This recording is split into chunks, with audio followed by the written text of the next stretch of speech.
Once upon a time in a lush green forest, there stood an ancient willow tree. This wasn't an ordinary tree.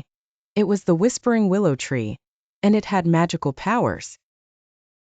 The tree could speak in a soft, gentle whisper, and its leaves shimmered with secret knowledge from the ages. The forest animals loved the willow tree, and they would gather around it to listen to its stories and seek its wisdom. One sunny morning, a curious little rabbit named Benny bounded over to the tree. Benny was known for his boundless curiosity and big floppy ears. He had just heard from a wise old owl that the whispering willow tree had a new story to tell. Benny wiggled his nose in excitement and pricked up his ears to listen. The tree's soft voice began to narrate a tale of an enchanted pond hidden deep within the forest. According to the whispering willow, the pond had the power to grant one sincere wish to anyone who found it. But the journey to the pond was filled with challenges and required not just bravery, but also kind-heartedness and wit. Benny's eyes sparkled with wonder. "I must find that pond," he declared and hopped off to gather his friends. Lily the clever squirrel, Oliver the brave fox, and Daisy the gentle deer. Together they set off on their adventure. The first challenge they faced was a rickety old bridge over a swift stream. The bridge groaned and creaked with each step. Lily, being light and quick, easily scampered across and found a sturdy vine. She cleverly tied it to the bridge, providing extra support for her friends to cross safely. Further into the forest, they came across a dark cavern inhabited by a grumpy old badger. Oliver, with his bravery, approached the badger and offered him some delicious berries. The badger's grumpiness melted away, and in return, he showed them a safe path through the cavern. Finally, they arrived at a tangled thicket, impassable by Bennett's small size. Daisy, with her gentle spirit, persuaded the birds of the forest to weave a path through the thorny bushes with their beaks and claws. At last, the friends reached the enchanted pond. They gazed into its shimmering waters, and Benny made his sincere wish for the happiness and well-being of all his forest friends. A bright light enveloped them, and within moments, the whole forest seemed to glow with newfound joy. The whispering willow tree's story had come true, and from that day on Benny, Lily, Oliver, and Daisy were celebrated as the heroes of the forest. And whenever anyone needed guidance or a bit of magic, they knew they could count on the whispering willow tree and its wonderful tales. Once upon a time, in a lovely little village nestled in the valley, there was a young boy named Sam. Sam was tasked with taking care of the village's flock of sheep. Every day, he would lead the fluffy creatures to a lush meadow filled with sweet grass, letting them graze until the sun began to dip below the hills. Sam was clever but often bored with his responsibility, which led him to think of exciting things to do. One sunny afternoon, as he lay on the soft grass watching the clouds drift lazily across the sky, he had an idea. What if I pretend to be in trouble for once? It would surely shake things up, he chuckled to himself.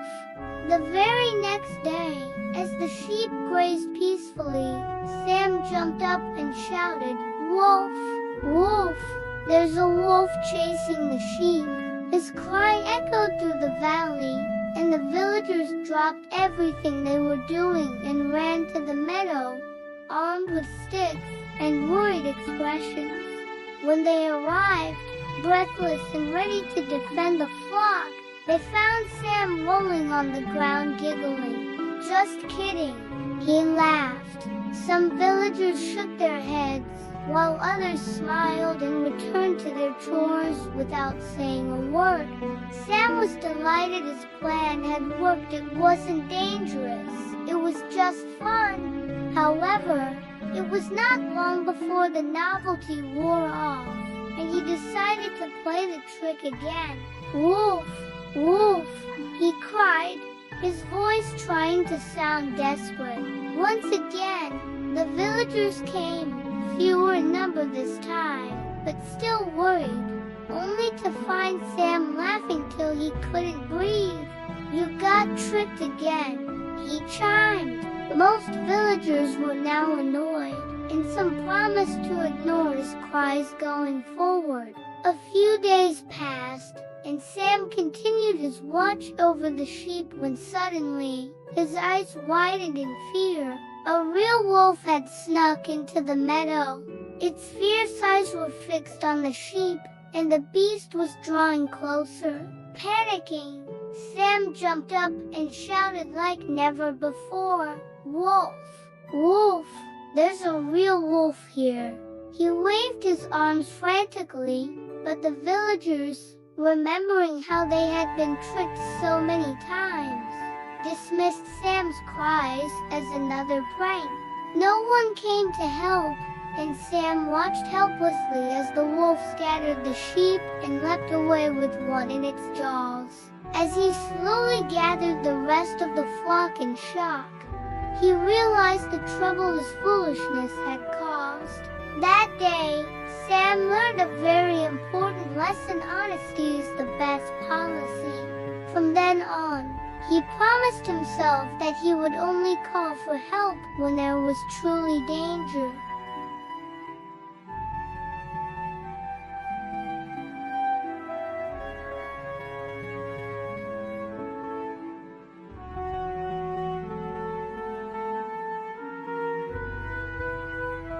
Once upon a time, there was a little boy named Jack. He lived in a small house near a village with his mother. They were extremely poor, having no source of income and having sold everything to survive. The only thing left in their family was a cow that provided them with milk. Often, Jack and his mother had to go to bed hungry. One day, Jack set off to the market to sell the cow. On the way, he met a stranger-looking old man.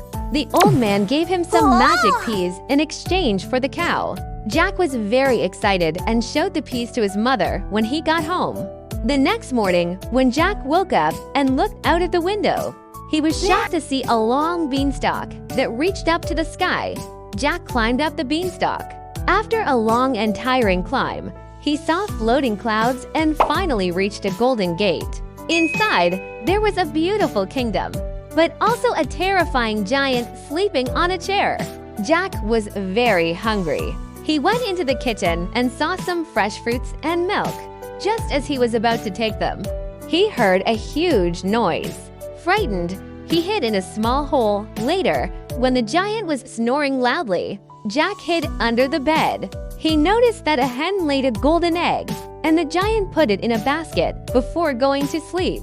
Jack took the hen and quickly climbed down the beanstalk. The coins Jack stole from the giant at first improved their lives, but they soon ran out. So Jack ventured up the beanstalk again. Each time, he stole treasures from the giants, like the golden egg-laying hen and a self-playing harp. This is the exciting adventure of Jack and the Beanstalk. It's a story full of magic and courage, perfect for a bedtime tale. Once upon a time, in a village near a dense forest, there lived a little girl named Little Red Riding Hood. She always wore a red cloak made by her grandma, which is why she got this cute name. One sunny day, Little Red Riding Hood's mom asked her to take a basket of delicious treats to her grandma, who lived on the other side of the forest. Little Red Riding Hood happily agreed and set off on her journey. As she walked through the forest, she was so excited to see all the beautiful flowers and hear the birds singing.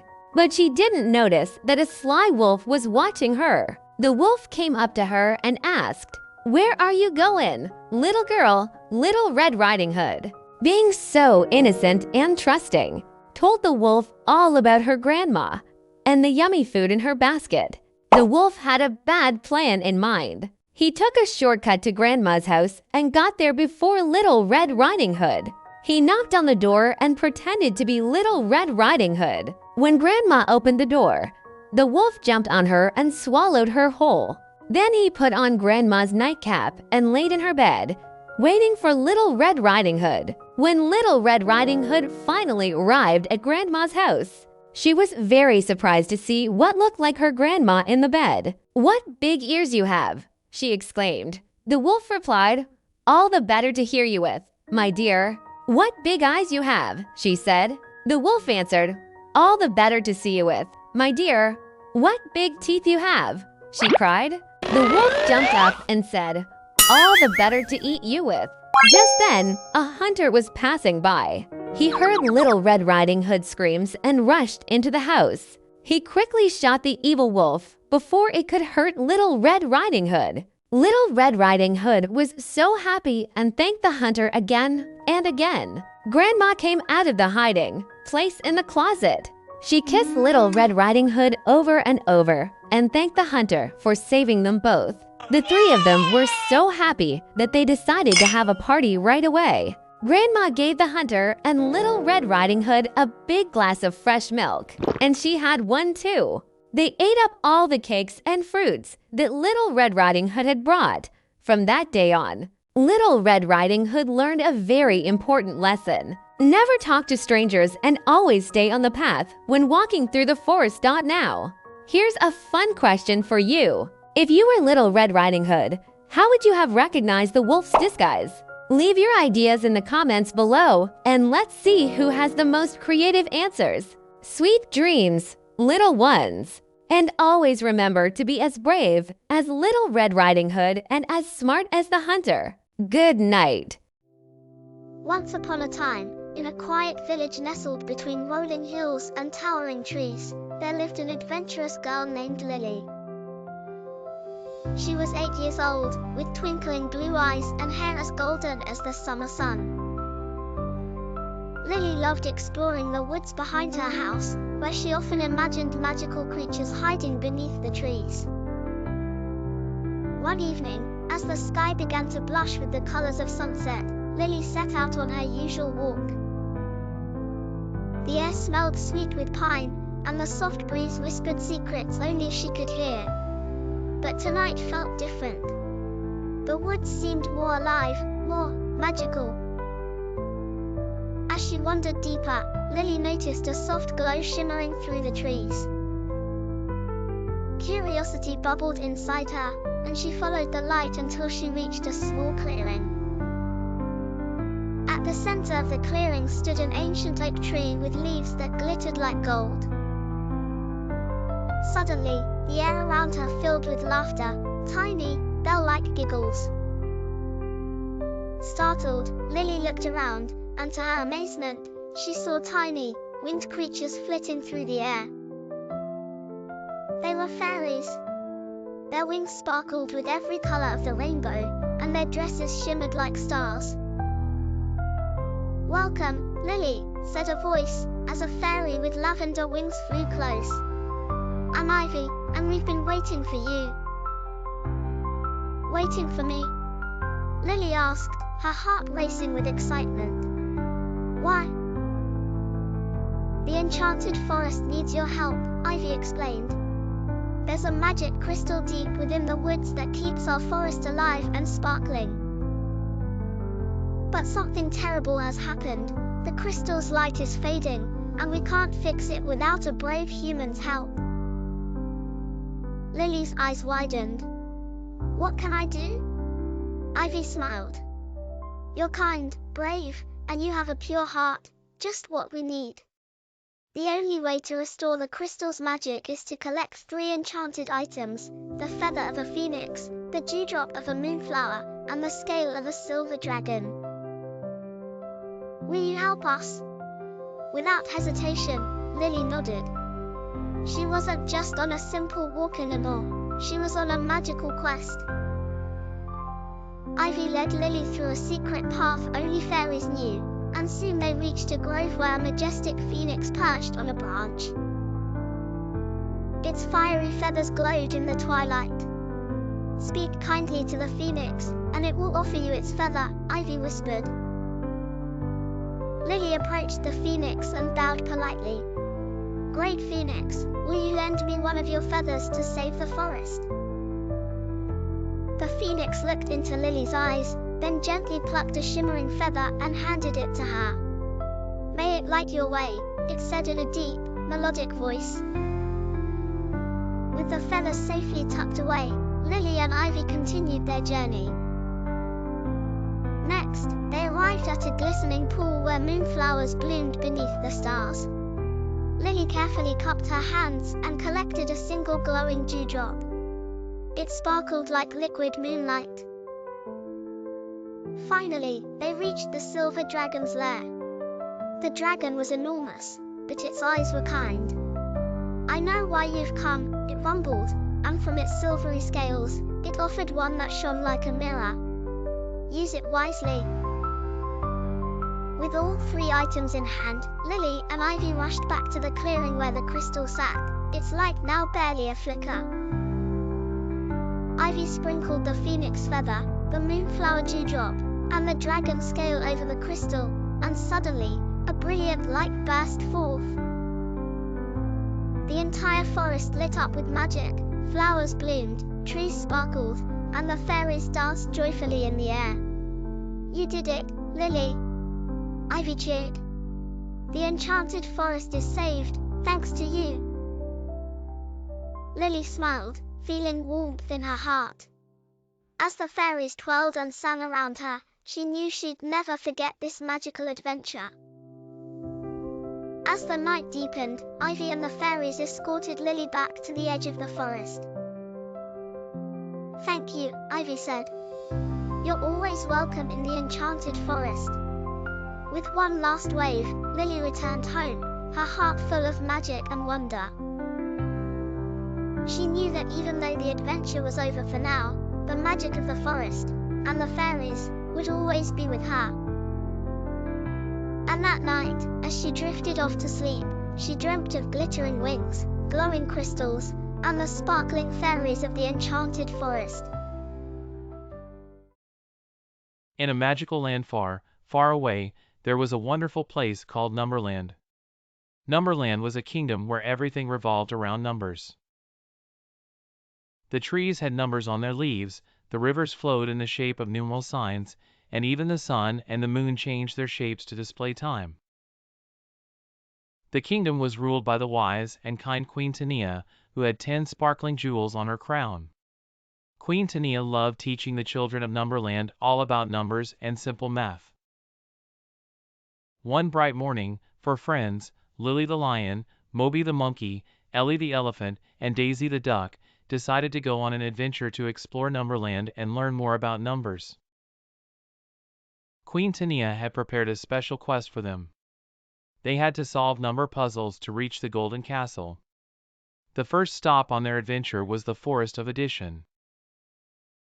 As they walked through the forest, they saw trees with numbered apples. To continue their journey, they needed to pick the right apples to add up to a specific number. Lily the lion counted, 2 apples plus 3 apples make 5 apples. They were correct. They felt super proud and continued their journey. Next, the friends arrived at the river of subtraction. They needed to cross the river by subtracting stones to find the right number of steps on the stone bridge. "We have 10 stones and need to subtract 4 to get 6 steps," said Moby the monkey, hopping from stone to stone. With happy cheers, the friends made it across the river. After a while, they entered the meadow of multiplication. Beautiful flowers with numbers on their petals were everywhere. Ellie the elephant used her trunk to point out, "If we have 4 flowers and each flower has 3 petals, how many petals are there in total?" Daisy the duck quacked joyfully, 12 petals. They laughed and danced through the meadow, delighted with their newfound knowledge. Finally, they reached the hill of division. On this hill, they found baskets of berries that needed to be shared equally. "We have 12 berries and 4 baskets." "How many berries go in each basket?" asked Ellie. The friends counted carefully, placing 3 berries in each basket. Triumphant, they made their way to the Golden Castle where Queen Tania awaited them. "You have done well, my brave adventurers. You have learned so much on your journey about addition, subtraction, multiplication, and division," Queen Tania praised. She awarded each friend a shining medal in the shape of a star, symbolizing their bright minds. The friends returned home, their hearts full of joy and their heads filled with numbers. Once upon a time, in a village nestled between rolling hills and a dense forest, lived a curious little girl named Lily. With her big brown eyes and a heart full of adventure, Lily was always on the lookout for something exciting. One sunny afternoon, while wandering through the attic of her grandmother's cottage, she stumbled upon a dusty old chest. Her eyes sparkled with curiosity as she opened it to find a small, intricate golden key inside. Clutching the key in her hand, Lily ran downstairs to her grandmother. "Grandma, what does this key open?" she asked eagerly. Her grandmother, with a twinkle in her eye, replied, "Ah, that is the secret of the golden key. It opens a door to a wonderful treasure, but you must find the door first." Determined to uncover the mystery, Lily set out on an adventure. She searched high and low, in every nook and cranny of the village. She asked the baker, the blacksmith, and even old Mr. Whiskers, the village cat, but no one knew about the door. One evening, as the sun was setting, Lily decided to explore the dense forest at the edge of the village. The trees whispered secrets as the wind rustled through their leaves. Deep in the forest, she stumbled upon an ancient oak tree with a tiny keyhole carved into its trunk. Could this be it? With a trembling hand, Lily inserted the golden key and turned it gently. There was a soft click, and a hidden door opened in the tree trunk. Once upon a time, in a meadow filled with blooming flowers, there lived a curious butterfly named Bella. Bella was unlike any other butterfly in the meadow. While others fluttered aimlessly, Bella always believed that there was more to the meadow than what met the eye.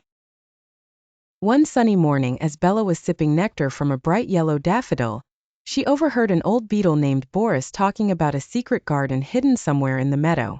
Curious and excited, Bella decided to find this secret garden. Bella first approached her friend, Timmy the turtle, and asked if he knew anything about the secret garden. Timmy, slow but wise, said that he had heard legends about the garden but had never seen it himself.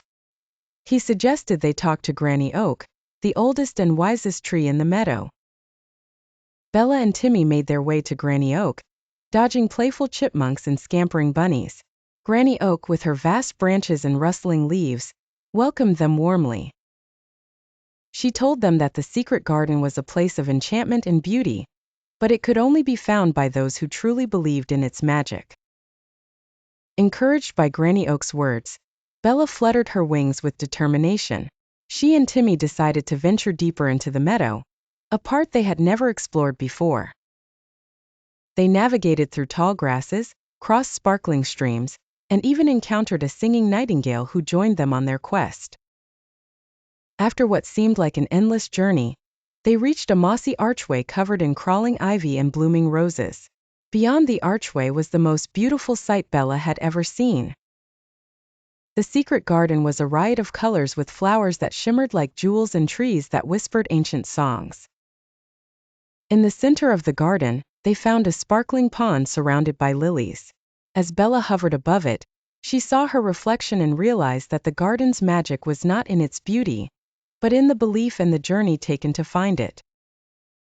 Bella and Timmy spent the rest of the day exploring the garden, discovering hidden corners, playing with magical creatures, and enjoying the tranquil beauty of the place. As the sun began to set and the sky painted itself in hues of orange and pink, Bella and Timmy knew it was time to return home, but not without a promise to visit the secret garden again. Back in their meadow, they shared their adventure with their friends, and soon the story of the secret garden spread like wildfire. Bella had proven that with a curious mind and a believing heart, even the most beautiful secrets could be discovered. And so the meadow thrived, buzzing with excitement and wonder, forever enchanted by the tale of Bella and the secret garden. Once upon a time, in a magical land called Mystoria, lived a young wizard named Finnegan. Finnegan was not like the other wizards. He was smaller, and his spells often went awry. Despite his struggles, he was determined to be the best wizard Mystoria had ever known. He spent countless nights studying his ancient spellbook, hoping to master every spell within its pages. One day, while flipping through the musty old book, Finnegan stumbled upon a peculiar spell. It was called the Spell of True Magic, and it promised to give the caster unparalleled magical abilities. However, the spell required an ingredient that was nearly impossible to find: a tear from a dragon. Dragons were rare and fearsome creatures that roamed the distant mountains of Mystoria. Determined to find a dragon's tear, Finnegan set off on his quest. He packed his bag with essential items, his wand, some food, and of course, his trusty spellbook. He then began his journey, traveling through enchanted forests and crossing silver streams. After days of traveling, Finnegan finally reached the foot of the dragon's mountain. With a mixture of fear and excitement, he began his climb. The path was steep and treacherous, but Finnegan pressed on, driven by his unwavering determination. As he neared the peak, he heard a deep, rumbling growl. There, perched on a ledge, was a magnificent dragon. In a lush meadow filled with colorful flowers, there lived a little butterfly named Bella. Bella wasn't like the other butterflies. While most had wings in shades of yellow, orange, and purple, Bella's wings were a plain dull gray. Bella wished more than anything to have beautiful wings like her friends, and she often felt sad and out of place. One sunny morning, as Bella fluttered about, she decided to visit the wise old owl, Oliver, who lived in the ancient oak tree at the edge of the meadow. Oliver was known for his wisdom and kind heart. Bella hoped he might know how she could change her wings. Oliver listened to Bella's plight with a thoughtful expression. Bella, beauty comes from within, not just from what we see on the outside. But I understand your wish. There is a legend of the magic rainbow that appears during the first spring rain. It's said that anyone who flies through it will be granted a wish. It won't be easy though, as the rainbow only lasts for a short time. Determined, Bella thanked Oliver and waited for the first spring rain. Days turned into weeks, and just when Bella was starting to lose hope, the skies darkened and raindrops began to fall. Bella sped towards the open meadow, her heart racing. As she fluttered around, she saw it, a magnificent rainbow stretching across the sky. Gathering all her courage, Bella flew straight towards the rainbow. As she passed through its colorful arcs, she felt a warm, tingling sensation spread through her wings. When Bella emerged from the rainbow, she let out a gasp of joy. Her once gray wings were now shimmering with all the colors of the rainbow. As she fluttered around the meadow, her friends admired her beautiful new wings. Bella had never been happier. But what truly surprised her was the way she felt inside. The journey she took to achieve her dream made her realize that she was always special, no matter the color of her wings. From that day on, Bella embraced her uniqueness and spread joy throughout the meadow. Her rainbow wings sparkling in the sunlight, and every time she saw her reflection, she remembered Oliver's wise words and smiled with her heart aglow. In a peaceful village nestled between rolling hills, children often played together near the sparkling river. Among them were three best friends, Timmy, Lena, and Max. They shared everything from toys to snacks, and they reveled in each other's company. But one sunny day, a lesson about respect and boundaries transformed their friendship forever. The village elder, a wise woman named Amara, decided to teach the children about the importance of respecting each other's body privacy and boundaries. She called a gathering under the ancient oak tree, its leaves rustling gently in the breeze. Children, she began, each of you is unique and special. Just as you cherish your toys and keep them safe, you must also cherish your own bodies and respect others' boundaries. When someone says no, it's important to listen and understand. Lena, always curious, raised her hand. But Elder Amara, what if we're just having fun and someone suddenly doesn't like it? Elder Amara smiled warmly. That is a very important question, Lena. Even during fun and games, everyone has the right to feel comfortable and safe. If someone suddenly feels uncomfortable, It's our duty to stop and check if they're all right. Max, the most adventurous of the trio, nodded thoughtfully. How can we know if we've crossed a boundary if they don't tell us? Sometimes people might feel shy or scared to speak up, Amara replied. That's why, as good friends, we must pay attention to their expressions and actions. If someone steps away or looks upset, it's a sign that we should pause and ask if everything is okay. Timmy, who loved puzzles, likened it to a game. So it's like putting together clues to make sure everyone is having a good time? Exactly, the elder encouraged. And remember, never force someone to join an activity they're uncomfortable with. Respecting body privacy means asking for permission and being considerate. In the warm embrace of the Earth's equator, where the balmy air brushed softly against the lush canopy, a hidden world thrived. Here, only the biggest and rarest of creatures roamed, the dinosaurs. But these weren't the days of the wild, ancient past. These were curious, mysterious times. With eyes like twinkling stars and a heart full of wonder, she led a team of adventurers. Humans with their big ideas, mingled with the remnants of ancient giants. Among these humans was Zora, a courageous and skilled covert operations expert. Their mission was secretive and magical, to gather special genes from 3 of the most enormous dinosaurs left on Earth. These genes, everyone whispered, held the key to a wondrous medicine that could revive and heal like never before. As Zora and her team tracked through the Emerald Wilderness, the sound of gentle breezes was broken by a distress signal. In the shimmering lagoon that curled around the island, a family had been enjoying an exciting water adventure until crash. They found themselves at the mercy of a terrifying sea predator. Their boat overturned, and with it, their dream of a peaceful vacation. Zora spotted the family's struggle from afar and, with her team's help, pulled them to safety.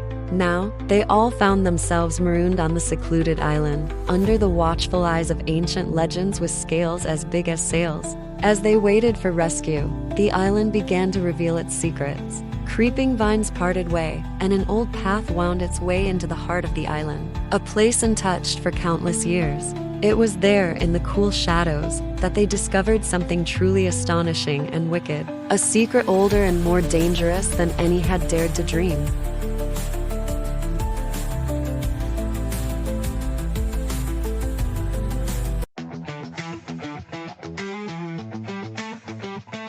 In the gentle land of Radiator Springs, Lightning McQueen and Sally were known for their fast wheels and joyful hearts.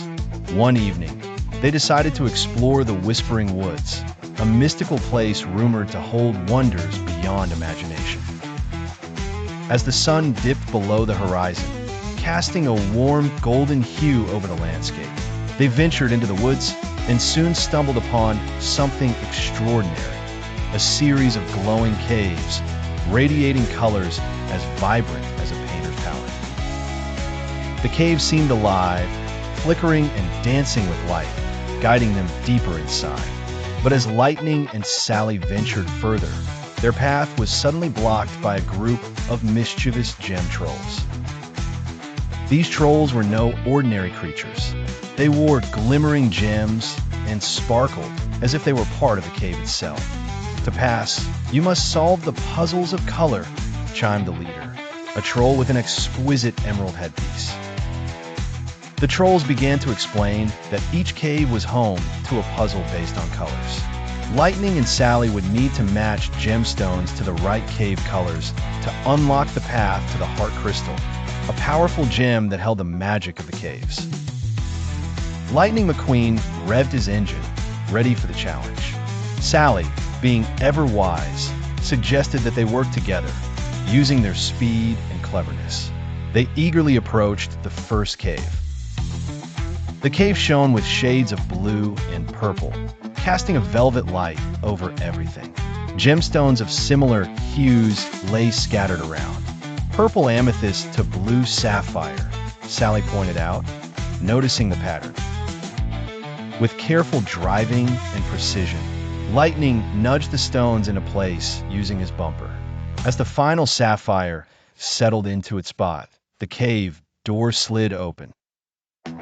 Inside the cave, brilliant images painted the walls, telling tales of ancient times. a time when gem trolls protected the heart crystal from all harm. With each solved puzzle, Lightning and Sally grew closer and formed bonds with the trolls, realizing that they were guardians, not adversaries.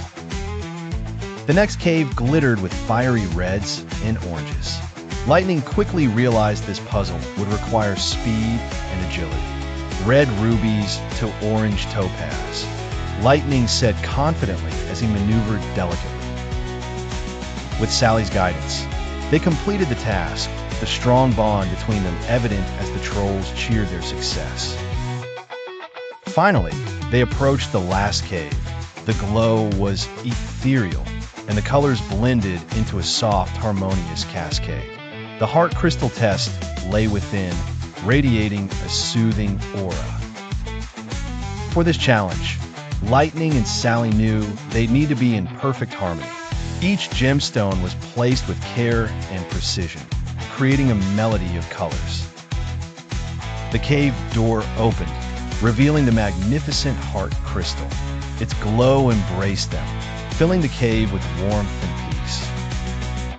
The gem trolls, now friendly companions, surrounded them with gratitude and laughter. They gifted Lightning and Sally a small piece of the heart crystal, symbolizing friendship and unity.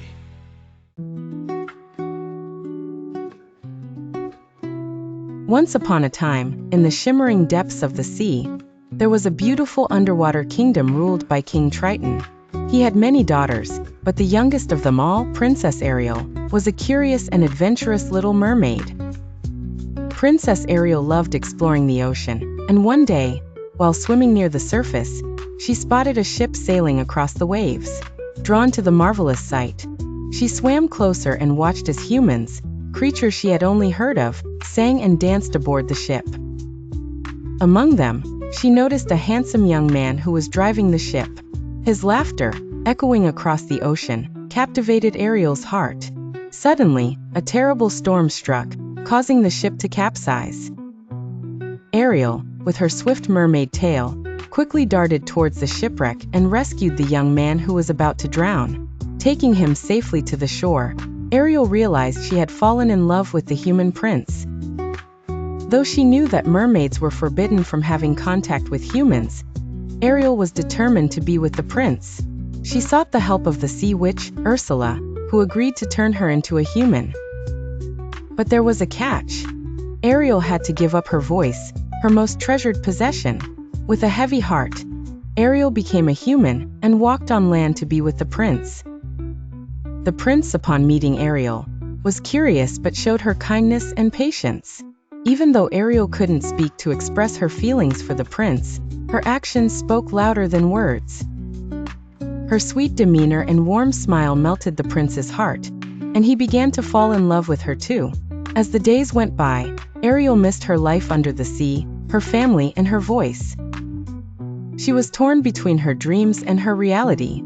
Seeing her dilemma, her father, King Triton, with a heart full of love for his daughter, decided to help. He sought a peaceful agreement with Ursula and restored Ariel's voice and true mermaid form, understanding that love would find its way. With her voice restored, Ariel and the prince continued their friendship, sharing stories and laughter. Ariel would sing to him on moonlit nights, her voice echoing across the sea.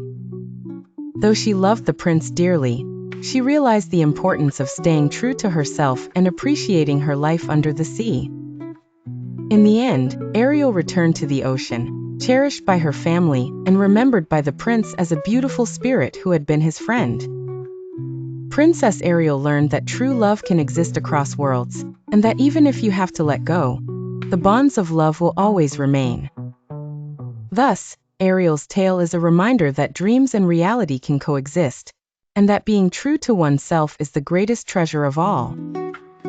And with that, they all lived happily ever after, under the twinkling stars and the gentle lull of the seas.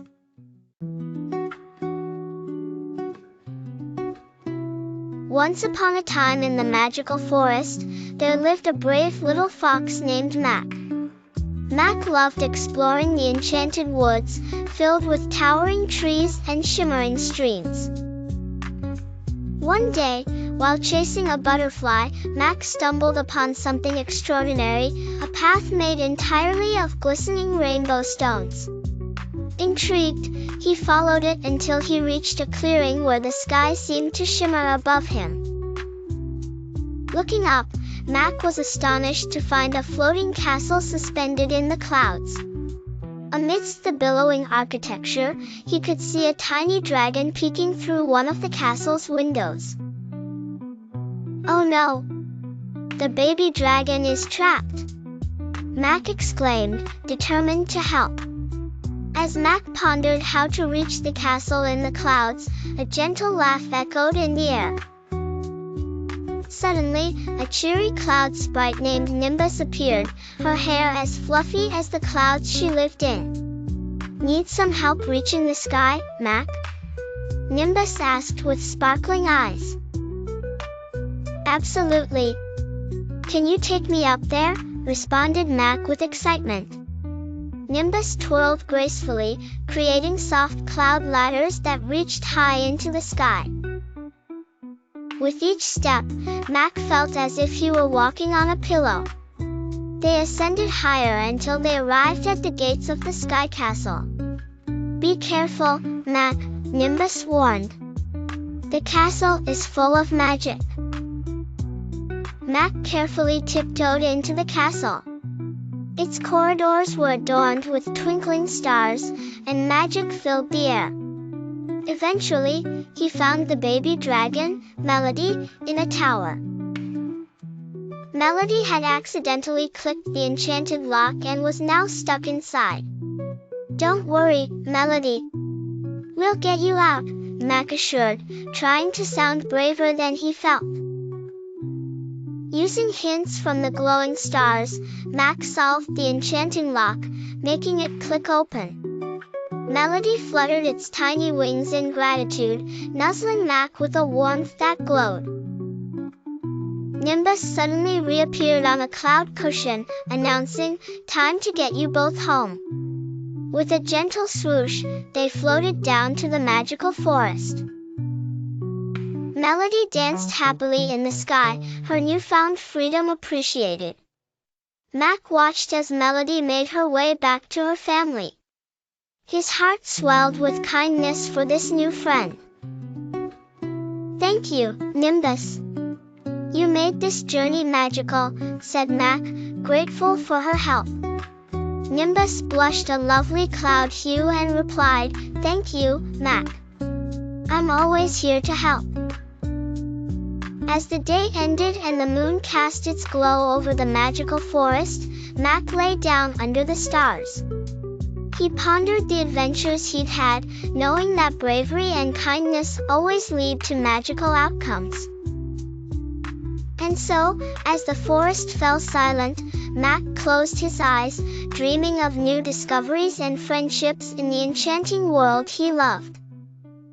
Once upon a time, in a cozy little village nestled between rolling hills and whispering woods, there lived a curious young boy named Tom. Tom was a lover of stories, and his favorite pastime was reading books underneath the big, shady oak tree in his backyard. One sunny afternoon, as he was exploring the attic of his house, he stumbled upon a dusty, old book with sparkling gold letters on the cover that read, "The Enchanted Storybook." Intrigued, Tom blew off the dust and opened the book. As he turned the pages, he felt a strange, tingling sensation in his fingers. With each page he read, his eyes widened with wonder and excitement. For Tom quickly discovered that this was no ordinary book.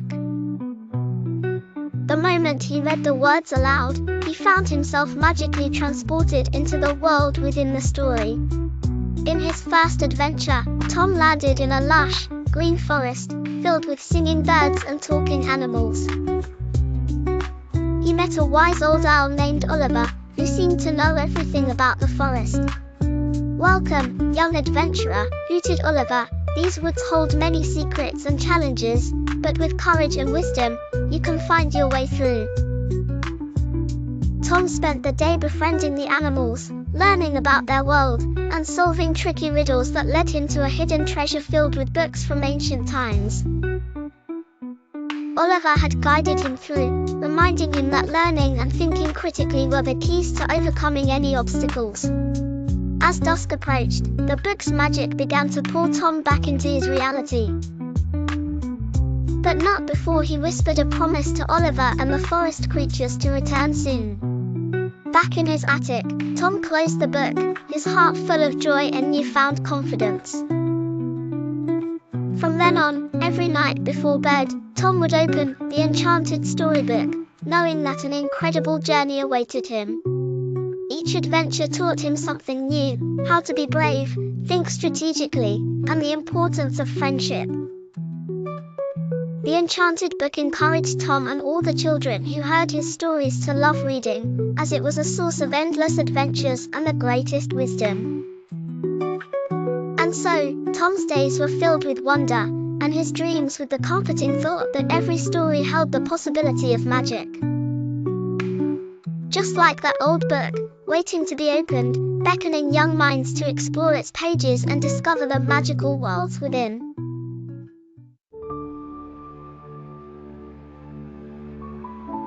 Once upon a time in a cozy little town, there was a magical story that had unfolded many years ago during the twinkling nights of a snowy Christmas Eve. It was the tale of young Clara and her enchanted Nutcracker. Now, the years had flown by, and Clara had grown into a graceful young woman, full of warmth and kindness.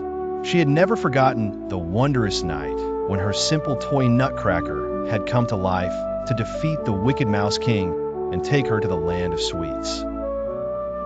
One gentle and breezy evening, Clara decided to return her childhood home, a place filled with memories of laughter and love. As she entered the vintage attic, her eyes landed on a familiar figure, a wooden Nutcracker with a charmingly chiseled grin. Only this time, as the moonlight brushed against him, he began to shine brilliantly. To Clara's utter delight, the Nutcracker transformed right before her eyes into a real boy, just as the delicate light of the stars filled the room. "Clara, you've come back!" exclaimed the Nutcracker, his blue eyes dancing with joy. Yet, as he attempted to twirl, he hesitated and nearly stumbled, a flustered look crossing his face. "Oh dear, I've forgotten how to dance," he confessed. Clara's heart swelled with warmth and sympathy. She took his hand gently and said, "Don't worry, my dear friend. Dancing is just like dreaming with your feet. Let's rediscover your steps together." With her soothing words, she encouraged him to try again. Over the following weeks, Clara and the Nutcracker Boy would meet in the garden, surrounded by cheerful flowers that giggled in the gentle breeze. She taught him not just steps and movements, but how to feel the rhythm within his heart. Her laughter was infectious, and soon, the Nutcracker found himself tapping, spinning, and leaping with growing confidence. "Remember," Clara would encourage, as the golden sunset painted the sky, "dancing is about joy and expressing yourself. Be one with the music." As the days passed, the Nutcracker no longer stumbled. His confidence blossomed alongside the daisies in the garden, and the melodies that Clara hummed became a part of his soul. He lost himself in the beauty of dancing, letting the music guide his every step. Then one magical evening, during a town celebration in the blossoming springtime, Clara and the Nutcracker Boy decided to share the dance they had created together. Under the twinkling starlight, Clara's gentle, guiding presence beside him, the Nutcracker moved with grace. The townsfolk watched in awe, their hearts warmed by the charming dance that seemed to tell a story of its own, a story of friendship, hope, and rediscovery. As the last note of the cello drifted through the air, the town erupted in joyful applause. The Nutcracker Boy, with a twinkle in his eye, whispered to Clara, "Thank you for bringing me to life, not just as a boy, but as a dancer at heart." Clara smiled, knowing that true magic lies in the joy we create and share with others. And so, each night, they danced under the watchful eyes of the stars, their spirits entwined with the music. For Clara and her Nutcracker, every dance was a dream, and every dream was a step towards the horizon of endless imagination and love. And with that, beneath the shimmering blanket of stars, Clara and the Nutcracker lived, loved, and danced happily ever after.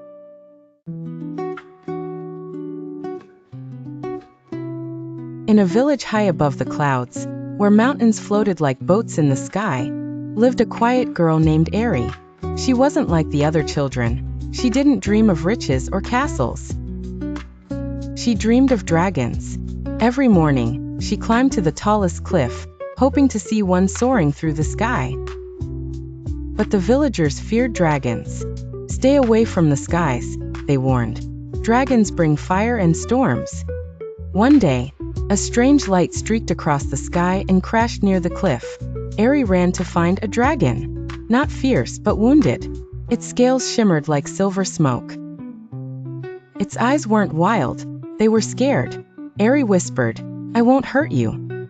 Slowly, the dragon let her near. She named him Flarewind. Every day, she brought him water, herbs, and song. He healed. He smiled. He flew. One morning, thunder cracked. A black storm dragon soared above the village, roaring fire. The villagers screamed. Ari stood before them, riding Flarewind. "We don't have to fight," she cried. "Not all dragons are monsters." Flarewind lifted her into the clouds. Together, they flew to the storm dragon. She sang the lullaby she once sang to Flarewind. To her surprise, the storm dragon calmed. It circled once, and vanished into the mist. The villagers wept, not in fear but in awe. Ari the Cloud Whisperer had saved them, and from that day on, dragons were no longer feared, but honored.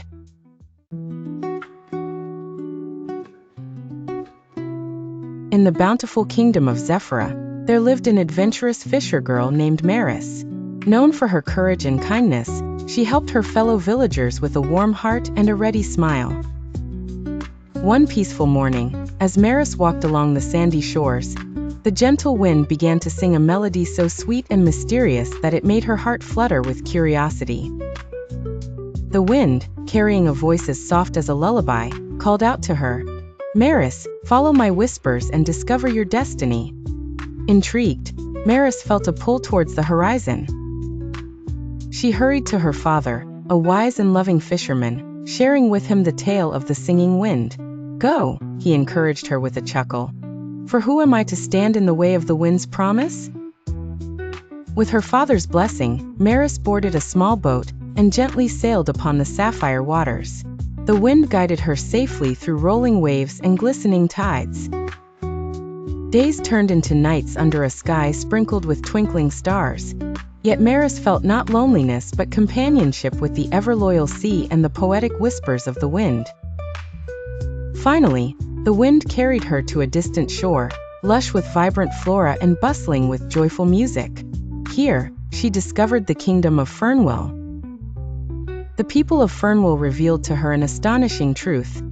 She was Princess Maris, heir to a forgotten throne, lost to time by a storm that separated her family when she was a baby. The melody she followed was a promise made by the wind to reunite her with her people. And here she stood, not just a fisher girl, but a princess destined to bring harmony. Maris learned the values of leadership and compassion from the wise rulers of Fernwell. She vowed to return to Zephyra, to guide with empathy and understanding. With the wind as her guide once more, she set sail for home, carrying with her the promise of peace. Her return was celebrated with joy and songs. Under her gentle leadership, the two kingdoms thrived side by side, united not by land but by the bonds of friendship and love. At the end of each day, when children lay to sleep under the shelter of the peaceful night, the wind would carry a gentle tune across Zephyra. The tune reminded all of the princess whose journey with the singing wind had brought them together. Thus ends the tale of Princess Maris and the Wind's Promise. Once upon a time in a cozy little forest, there lived a curious bear named Benny. Benny loved to explore and discover new things. One sunny morning, Benny was wandering through the forest when he stumbled upon a big, colorful hot air balloon caught in the branches of a tall tree. "Oh, wow! What's this?" Benny wondered aloud. He had never seen a hot air balloon before. Being the curious bear he was, Benny decided he simply had to take a closer look. Benny climbed the tree with great excitement. He tugged and pulled, and with a final hefty pull, the balloon sprang free from the branches. Benny tumbled down, landing safely on a soft patch of moss. He got up, brushed himself off, and looked at the magnificent balloon. "I wonder how this works," Benny said to himself as he climbed into the basket. Benny found a big lever in the basket and, with a little hesitation, he pulled it. Suddenly, the balloon began to inflate, and before Benny knew it, he was rising high above the treetops. "Oh my! This is amazing!" Benny shouted with joy, waving at his forest friends below. The birds chirped and flew alongside him, the deer looked up in awe, and the squirrels chattered excitedly. Benny soared higher and higher until he could see everything for miles around. He saw rivers glistening like silver ribbons, mountains standing tall and proud, and fields of flowers looking like colorful patchwork quilts. Benny felt like the king of the world. Just as Benny was marveling at the beauty around him, a strong gust of wind blew the balloon toward the mountains. Benny held on tight, his heart racing with a mix of fear and excitement. As the balloon drifted closer to the mountains, Benny noticed a cave high up on a cliff. Inside the cave, he saw a family of eagles chirping loudly. Benny realized they were stuck and couldn't reach their food supply. Without a second thought, Benny skillfully maneuvered the balloon closer to the cliff. He tossed a rope to the eagles so they could pull their food to safety. The grateful eagles chirped in joy and flapped their wings in thanks. Eventually, the wind changed direction, and the balloon gently floated back to the forest. Benny landed with a soft thud, right back where he started. His forest friends gathered around, eager to hear about his adventure. Benny smiled and said, "Today, I learned that curiosity can lead to amazing discoveries and even help others in need." And from that day on, Benny's friends always looked up in awe whenever they saw a hot air balloon, remembering the day when Benny, the brave and curious bear, rode among the clouds. In a faraway forest where the moonlight danced through the canopy, there was a secret garden known only to a few forest creatures. This was the fairies' moonlit garden, a place of enchanting beauty and magic. Every night, as the moon began to rise, the garden blossomed into a wonderland of sparkling flowers and glowing plants. The garden was tended lovingly by Luna, a tiny fairy with wings that shimmered like the night sky. Luna had eyes that sparkled with kindness and a heart full of love for every living thing. Luna's best friends were a chubby squirrel named Nutty and an inquisitive raccoon called Rollo. Nutty loved to gather acorns and always brought Luna the best ones as gifts. Rollo, on the other hand, loved mysteries and was always exploring new parts of the forest. One night, Luna noticed something strange. One of her favorite moonflowers, which only bloomed under the full moon, was wilting. Its bright petals were drooping, and it seemed to have lost its magical glow. Luna fluttered her wings in worry. She knew that without the moonflower, the garden wouldn't flourish as it used to. Determined to save her beloved garden, Luna set off on an adventure to find out why the moonflower was ailing. Nutty and Rollo insisted on coming along to help their friend. They traveled deep into the forest, where the ancient owl sage resided. Once upon a time in the lush green forests of the north, there lived a cheerful little bear named Benny. Benny had big, dreamy eyes and an even bigger heart. He loved adventures and dreamed of sailing across the wide, blue ocean. One bright and sunny morning, Benny's best friend, Tilly the turtle, came to visit. Tilly always carried wise stories and fun activities in her shell. Tilly noticed Benny gazing wistfully at the distant horizon and asked, "Benny, what are you thinking about?" Benny sighed and replied, "Oh, Tilly, I wish I could sail across the ocean and see the world." Tilly thought for a moment and then smiled. "Why don't we build a boat? With teamwork, we can make your dream come true."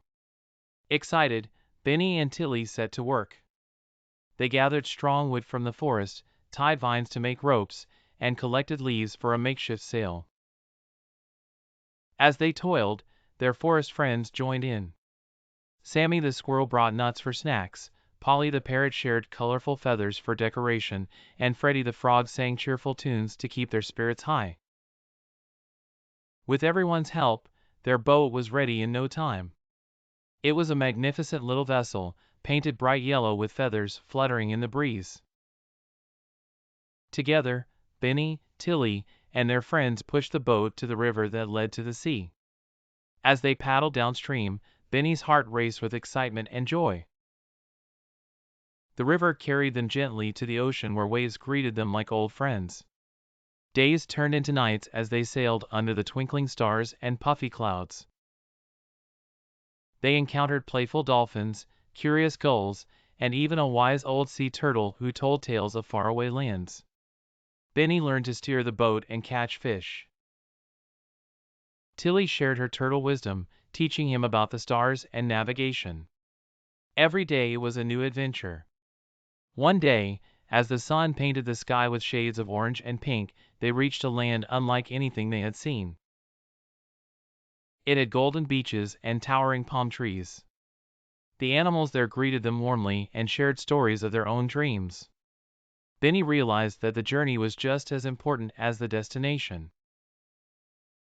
In his heart, he carried the warmth of friendship, the thrill of adventure, and the joy of discovery.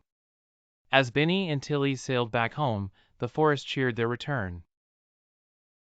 Benny's dream had come true, but more importantly, he had learned the magic of dreams, friendship, and adventure.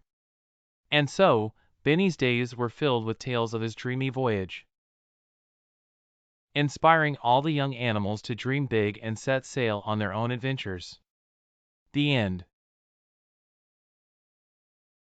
Dr. Evelyn Hart, a renowned archaeologist, was renowned for her relentless pursuit of ancient mysteries.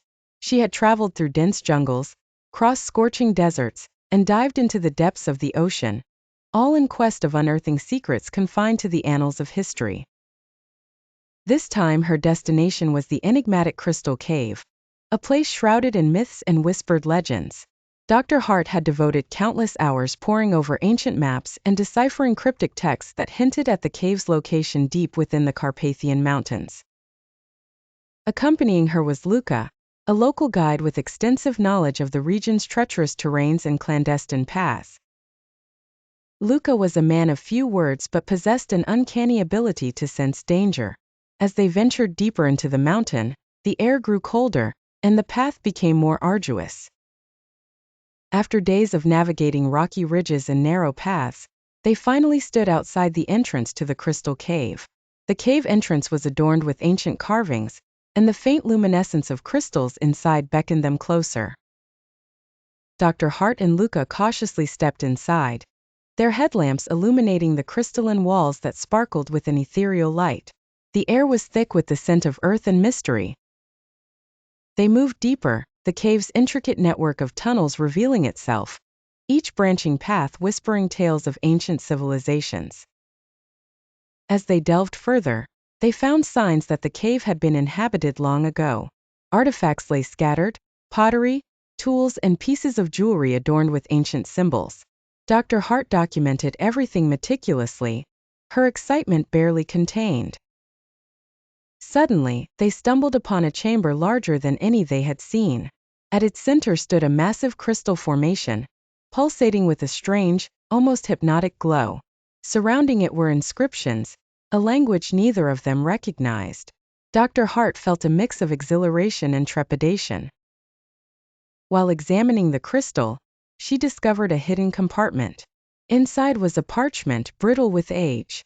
As she carefully unrolled it, she realized it was a map. However, this was no ordinary map. It seemed to depict not only geographic locations but also celestial alignments. This discovery suggested that the ancient inhabitants had a profound understanding of astronomy and likely used the cave for ritualistic purposes. The more Dr. Hart studied the map, the more she became convinced it was a key to unlocking further secrets hidden within the depths of the crystal cave. As they prepared to leave, Dr. Hart could not shake the feeling that this discovery was only the beginning. The crystal cave held many more secrets, and she was determined to uncover them all. Their journey back was filled with anticipation for the mysteries yet to be unveiled, and Dr. Hart knew that she would return to the crystal cave, driven by the unending quest for knowledge and discovery. Once upon a time in a cheerful town, there was a boy named Timmy and a girl named Lily. Timmy loved to play soccer and climb trees, while Lily enjoyed painting and dancing. One sunny day, their teacher Mrs. Adams decided to talk about an important topic in class. She greeted everyone with a smile and said, "Today we're going to learn about boys and girls and how they are different in some ways but also very much alike. Let's start with boys. Boys like Timmy have certain body parts like the penis and testicles that are different from girls. These parts help boys with things like going to the bathroom and, when they grow up, playing a role in making babies."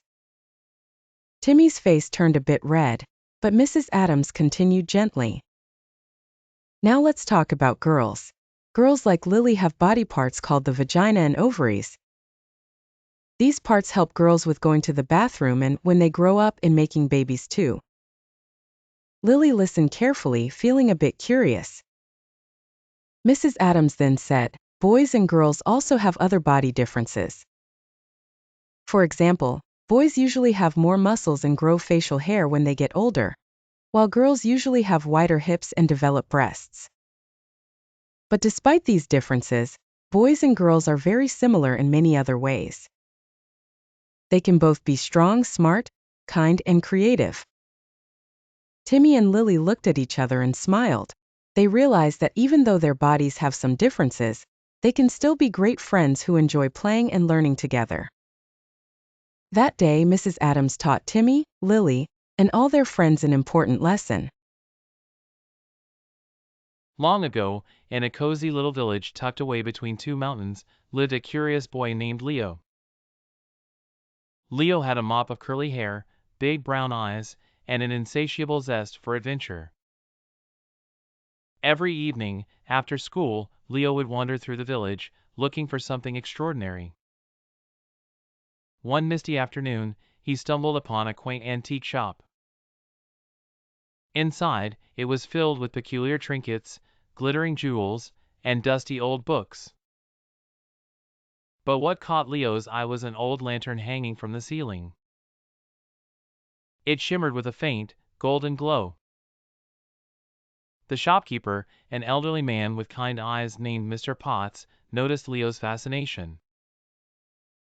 "Ah, the enchanted lantern," said Mr. Potts, his voice laden with mystery. "It is said to possess magical powers, young lad." Leo's heart raced with excitement. "Magical powers? Like what, Mr. Potts?" he asked eagerly. Mr. Potts leaned in closer and whispered, "They say it can grant one wish to whoever lights it under a full moon." Leo's eyes widened in amazement. He had always dreamt of embarking on a grand adventure. That night, Leo couldn't sleep. He kept thinking about the lantern, the magic, and what he would wish for. In life, children may encounter situations that make them feel uncomfortable or violated. Learning how to seek help and support correctly is crucial for their safety. Firstly, children need to be clear about their feelings. If they feel scared, uneasy, or unfairly treated, they should realize that this is not normal and must tell a trusted person. Next, children need to learn to identify who they can trust. They can seek help from parents, teachers, relatives, or other trusted adults. These individuals usually care about their safety and well-being. When children decide to tell someone, they should try to describe the situation in detail, including who, when, where, and how it happened. The clearer the details, the more timely and effective the help will be. Sometimes, children may feel embarrassed or afraid of upsetting the other person. At such times, remind them that nothing is more important than their safety, and they have the right to say no. Additionally, children can seek help and support through specialized helplines, such as child protection hotlines. These helplines have professionals who provide counseling and protection services, ensuring that children receive the help and legal support they deserve. Finally, educate children about their rights, letting them know that in any situation, their physical and emotional well-being should be respected. If they experience any violation or discomfort, no matter how small, they should seek help immediately. This way, they will feel safer and more confident in life. Once upon a time in a lush green forest, there was a clever fox named Felix. Felix had a beautiful orange coat and bright eyes that twinkled with curiosity. He lived in a cozy den at the bottom of a tall oak tree. Felix was known for his wit and kindness, always helping his fellow forest creatures. One sunny morning, Felix discovered a hidden path while out foraging for berries. The path was covered with shimmering golden leaves and seemed to sparkle under the sunlight. Curiosity sparked, Felix decided to follow it. As he trotted down the path, he encountered a squirrel named Squeaky, who had lost her way. "Don't worry, Squeaky. I'll help you find your way home," Felix said cheerily. Together they followed the golden path deeper into the forest. The path led them to a glimmering pond where they met a wise old turtle named Timmy. Timmy had spent years exploring the forest and knew all its secrets. "Welcome, dear friend," said Timmy slowly. "You have stumbled upon the enchanted forest. It's a magical place where dreams come true, and where our good deeds are rewarded with wonders beyond imagination." Squeaky's eyes widened with excitement, and Felix felt a rush of curiosity. "What kind of wonders, Timmy?" Felix asked. Timmy smiled and replied, "Follow the golden path to the heart of the forest, and you shall see." With that, Timmy guided them further along the path.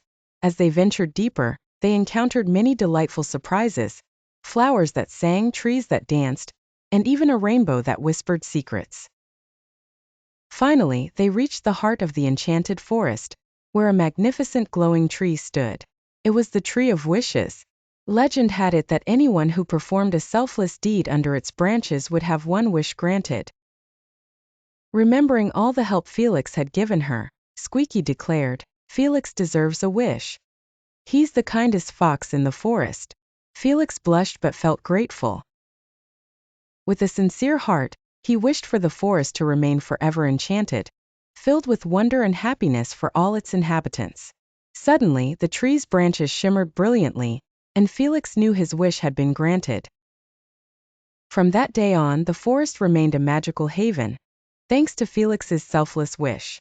Felix, Squeaky, and Timmy continued to share their adventure stories, inspiring everyone to always be kind and curious. And the golden path remained, always waiting to lead kind-hearted adventurers to new wonders. And they all lived happily ever after. Once upon a time, in the heart of the vast blue ocean, there lived a curious young dolphin named Daisy.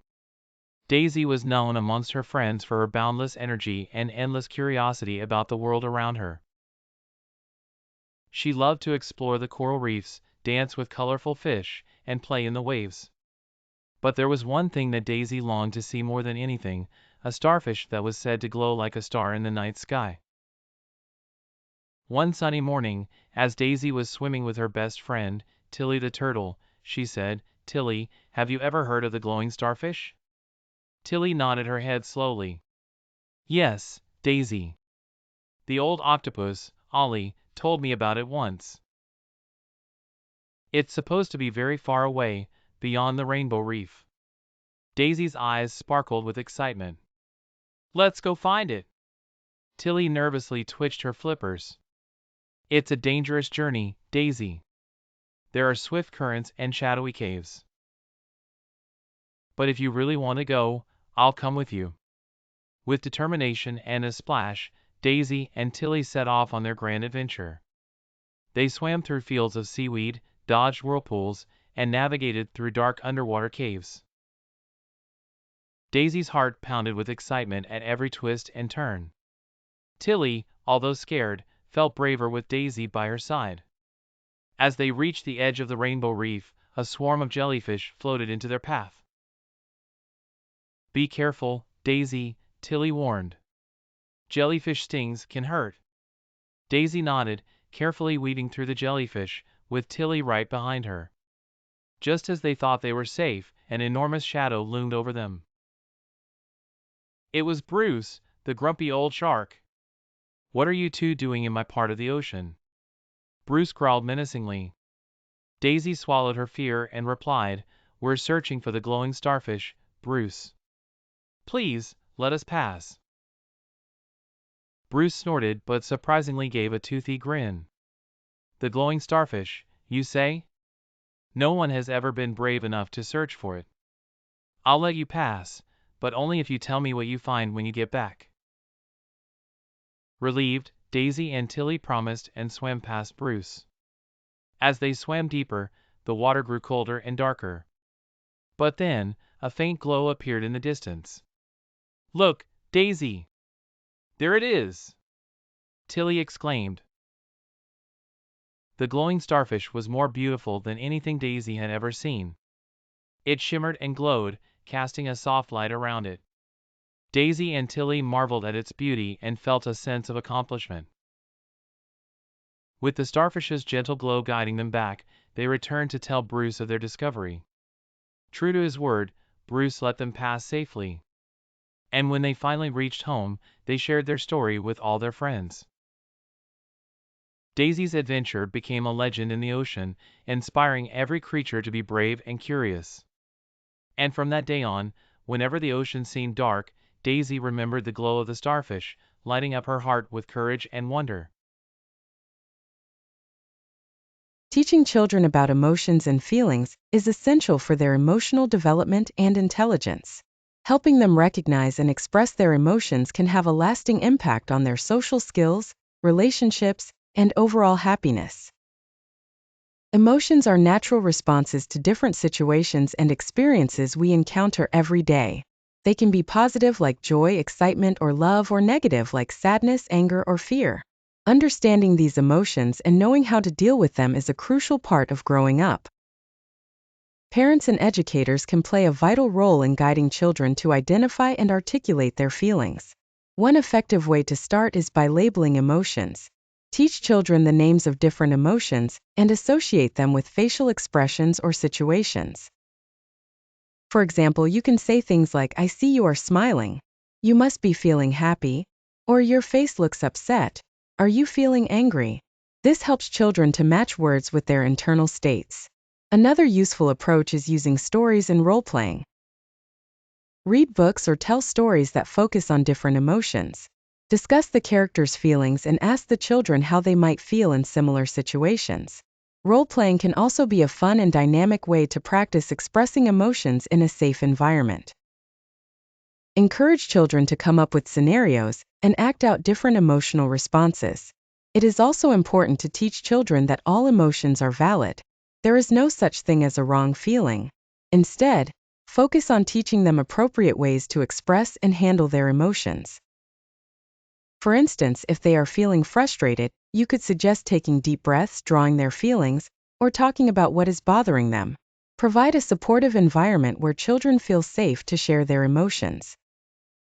Practice active listening by giving them your full attention and validating their feelings. Phrases like, "I understand that you're feeling sad," or "It's okay to be scared sometimes," can be very reassuring. In addition to verbal expression, creative activities like drawing, painting, or playing music can be excellent outlets for children to express their emotions. Encourage them to use these activities as ways to channel their feelings. Lastly, be a role model. Demonstrate healthy emotional expression in your own behavior. Show children that it is okay to talk about feelings and that adults too experience emotions and deal with them in various ways. By actively teaching and modeling these behaviors, we can help children build a strong foundation of emotional intelligence that will benefit them throughout their lives. In a small village nestled between rolling hills, there lived a tiny dragonfly named Dazzle. Dazzle wasn't like any ordinary dragonfly. She had shimmering wings that glowed with all the colors of the rainbow. Although she was small, Dazzle had a big heart and an even bigger secret. Her garden was magical. Hidden behind a cascade of weeping willows, Dazzle's garden brimmed with flowers that could sing, trees that could dance, and a pond that reflected the dreams of those who gazed into it. Every creature in the village knew that the garden was a place of wonder, though few had ever seen it. One sunny morning, as Dazzle was fluttering about watering her sunflowers, she heard a faint sobbing sound. Following the sound, she found a young rabbit named Rollo crying under a mushroom. "Why are you crying?" Dazzle asked gently. Rollo sniffled. "I lost my way home and I'm scared." Dazzle thought for a moment and then said, "Come with me to my garden. Maybe it can help." Rollo wiped his tears and followed Dazzle through the curtain of willows. As soon as Rollo stepped into the garden, his eyes widened in amazement. Flowers in brilliant hues stretched and yawned, waking from their slumber. The trees swayed to a silent melody, and the pond sparkled like 1,000 stars. "Welcome to my magical garden," Dazzle announced with a smile. Rollo, forgetting his fear, began to explore. He met singing daisies, waltzing willows, and even a talking lily pad named Lila. Each creature whispered words of encouragement, making him feel braver with each step. "Look into the pond," Dazzle suggested. Rollo peered into the water, and to his astonishment, he saw his home, nestled safely by a meadow of clover. Dazzle fluttered beside him. "The garden shows us the way when we are lost." With renewed courage, Rollo thanked Dazzle and followed the stream that led out of the garden. Once upon a time in a magical forest, there lived a tiny blue dragon named Sparky. Sparky was no ordinary dragon. He had sparkly scales that shimmered in the moonlight. He was adventurous and brave, always looking for a new quest. One sunny morning, Sparky stumbled upon an ancient scroll inside a hollow tree. The scroll spoke of a mysterious crystal that could grant any wish. Sparky's eyes widened with excitement. He decided right then and there to find this magical crystal. Sparky's first stop was the home of Wise Old Owl, who lived atop the tallest oak tree in the forest. "Wise Old Owl, do you know where I can find the magical crystal?" Sparky asked eagerly. The Wise Old Owl opened one eye and hooted softly. "The crystal lies beyond the whispering woods, guarded by the giggling goblins. Be careful, young dragon, for they are tricky creatures." With a nod of thanks, Sparky flew towards the whispering woods. As he entered, the trees seemed to whisper secrets to each other. The woods were dark and full of shadows that danced around him. But Sparky was not scared. He knew he had to find the crystal. Once upon a time in a quaint little village lived a cheerful little girl named Emily. Emily was always curious about the world and loved exploring her surroundings. Her best friend was a wise old owl named Otis, who had seen the world and knew many important things. One sunny afternoon, Emily and Otis perched under their favorite oak tree, discussing their adventures. Otis noticed Emily seemed a bit puzzled. "Is something bothering you, Emily?" Otis asked, his large eyes full of concern.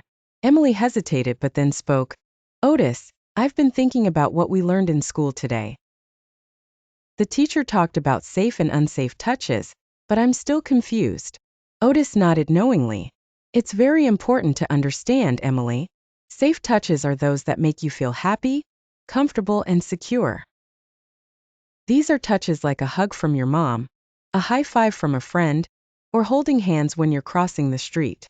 Emily thought for a moment and then asked, "What about unsafe touches?" Otis sighed.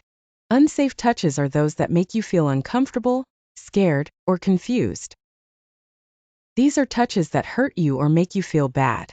For example, if someone touches you in areas that are covered by your swimsuit, that's an unsafe touch. Or if someone touches you and makes you feel uncomfortable in any way, it's not okay.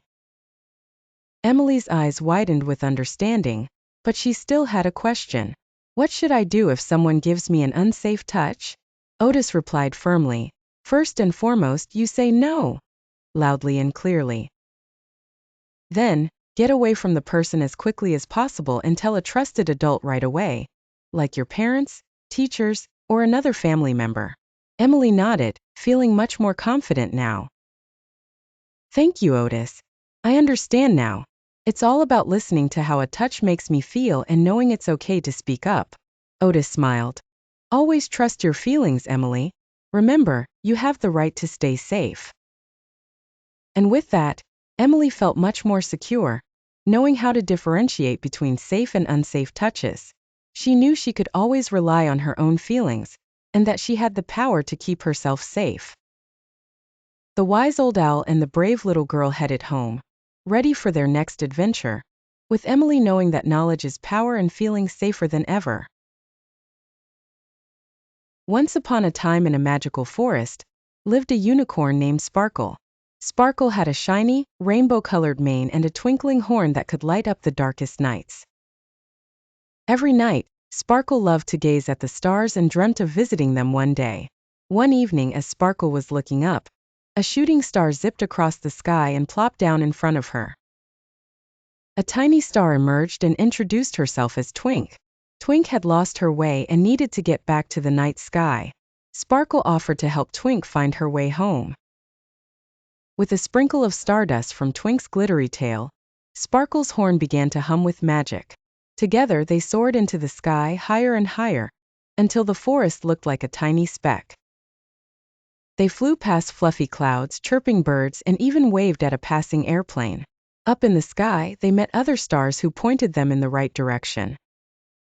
There was Glimmer, who shone the brightest in the north, and Dazzle, who loved to dance around the moon. They all guided Sparkle and Twink through the vast starry space. Suddenly, they encountered the mischievous Star Gobbler, a shadowy figure who wanted to capture stars to keep them from shining. He tried to trap Twink in his dark net. Sparkle bravely used her horn's light to dazzle the Star Gobbler and free Twink. The two friends zipped away quickly, following the path of the Milky Way. In no time they arrived at Twink's star cluster. Sparkle watched in awe as Twink took her place among the twinkling stars. Twink promised to always shine bright to help lost stars find their way, just like Sparkle had done for her. Sparkle returned to the forest with a heart full of joy and a trail of stardust following her. Every night henceforth, she looked up at the sky and could see Twink shimmering down at her, a reminder of their magical journey and the power of friendship and bravery. In a cozy village nestled in the mountains, winter always brought magical tales. One frosty evening, a little girl named Emma watched the first snowflakes drift from the sky. She caught one on her mitten and gasped. It sparkled with rainbow colors. Suddenly the snowflake spoke. "Hello, Emma. I'm Flurry, the magical snowflake." Astonished, Emma listened as Flurry explained that he could grant 3 wishes. But there was a catch. Only the purest of hearts could use the wishes for good. Emma's eyes twinkled with excitement and kindness. Her first wish was for the village to never run out of food during winter. Instantly, the storehouses filled with grains, vegetables, and fruits. The villagers were overjoyed and grateful. For her second wish, she asked for her friend Tommy, who was sick, to get better. Flurry shimmered, and Tommy's health improved overnight. For her final wish, Emma thought long and hard. She wanted something that would make everyone happy, not just now but forever. She wished for a giant magical ice rink where everyone could skate and celebrate together every winter. Flurry twirled in the air, leaving a trail of sparkling snowflakes, and a beautiful ice rink appeared in the village square. From then on, Emma and her friends and even grown-ups enjoyed the rink each winter, skating under twinkling lights and fluffy snowflakes. And every year as the first snow fell, they remembered the little girl with a heart so pure that she brought magic to their village. Emma learned that true magic comes from kindness and thinking of others before oneself. And as for Flurry, he went on to find another pure-hearted soul, spreading joy wherever he went. The end. In a small cheerful town called Harmonyville, there lived a curious young squirrel named Sammy. Sammy loved to play and discover new things, always hopping from one tree to another, finding hidden treasures. But sometimes, Sammy's curiosity got him into a bit of trouble. One sunny afternoon, Sammy noticed his friend Bella the bunny hiding something sparkly in her burrow. His eyes twinkled with curiosity as he rushed down the tree. "Bella, what are you hiding?" he asked, peeking into her burrow without waiting for a reply. Bella looked surprised and a little annoyed. "Sammy, it's a secret. You can't just barge in and look at my things without asking," she said gently. Sammy felt embarrassed. He remembered how he didn't like it when others went into his favorite climbing tree without his permission. "I'm sorry, Bella," he apologized. "I should have asked first." Bella smiled. "It's okay, Sammy. I know you're curious, but it's important to respect others' privacy." Sammy nodded, understanding what Bella meant. The next day, Sammy saw their friend Ricky the raccoon playing with a new toy. Sammy wanted to play too, but this time he remembered Bella's words. "Hey Ricky, may I play with your toy?" he asked politely. Ricky nodded happily. "Sure, Sammy. Thanks for asking." Once upon a time in the cheerful town of Sunnyside, lived a little girl named Emma. Emma loved to play with her friends in the park, but she had a special talent. She knew just the right words to make people smile. One sunny morning, Emma noticed her neighbor Mr. Thompson sitting alone on his porch looking quite sad. Emma skipped over and said, "Good morning, Mr. Thompson. Your garden looks beautiful today." Mr. Thompson's eyes lit up, and he smiled warmly at Emma. "Thank you, Emma. You've made my day," he said. Emma felt a warm glow in her heart and continued her day. Later that afternoon, Emma saw her friend Lily sitting by the swing, looking a bit down. "Hey Lily, you have the brightest smile in the whole park," Emma exclaimed. Lily's face brightened, and she gave Emma a big hug. "Thanks, Emma. You're the best friend ever," Lily giggled. And so Emma's day continued. She scattered kind words like sunshine everywhere she went. "You did a great job painting that picture," she told her classmate Jack in art class. "That was an amazing jump," she cheered to her friend Tim at the playground. Each kind word seemed to carry a magic of its own, lifting hearts and spreading happiness. By the evening, Emma's acts of kindness had made their way around Sunnyside. People were smiling, talking to each other, and sharing more kind words.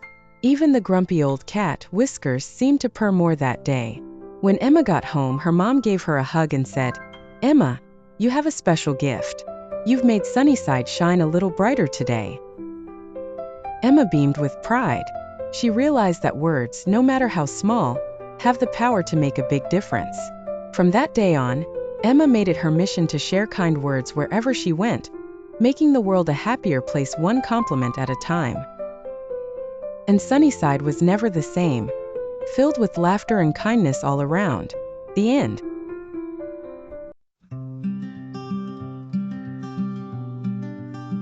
Once upon a quiet little village, nestled among rolling hills and whispering streams, there lived a girl named Lily.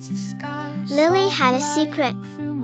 When nobody was watching, she would sneak into the forest, where the trees seemed to hum her very name, and sing with the birds and the rustling leaves. Her voice was magic, a gift that danced like sunlight across the forest floor. One sunny afternoon, while wandering deeper into the woods than ever before, Lily stumbled upon a clearing she hadn't seen before. In the center stood an ornate mirror, its frame carved with vines and flowers like those that grew nearby. Drawn to its sparkle in the sunlight, Lily walked closer, feeling a shiver of curiosity and excitement. As she drew near, the mirror began to glow. To Lily's amazement, it did not show her reflection but instead, her future filled with colors more vibrant than she had ever imagined. Finishing her song, the mirror joined in, resonating with melody that seemed to understand every note she sang. Each day, Lily returned to the mirror, singing songs of hopes and dreams. It sang back wondrous stories of what lay ahead, a life full of song and adventure, where her music would touch people's hearts far and wide. One evening as dusk painted the sky in hues of violet and gold, Lily sat in front of the mirror with a melody of joy and gratitude. As her song filled the air, the mirror's reflection changed, showing her a world where she shared her talent freely, bringing happiness and weaving dreams wherever her footsteps carried her. For Lily, the magic mirror was not just a glimpse of her future, but a precious reminder of who she could become if she believed in herself and shared her gift. Thus, Lily's secret talent was no longer confined to the solitary forest. With courage in her heart and the melody of the mirror guiding her, she decided to let her voice sing through the village, spreading joy like petals in the breeze. The villagers were enchanted, listening to Lily's songs that seemed to touch the skies, and they celebrated her courage and the beauty of her spirit. Every night, as Lily laid her head upon her pillow, the melody of the mirror lulled her to sleep, a sweet promise that tomorrow was another day to pursue the wonders that awaited her, just as the mirror had sung.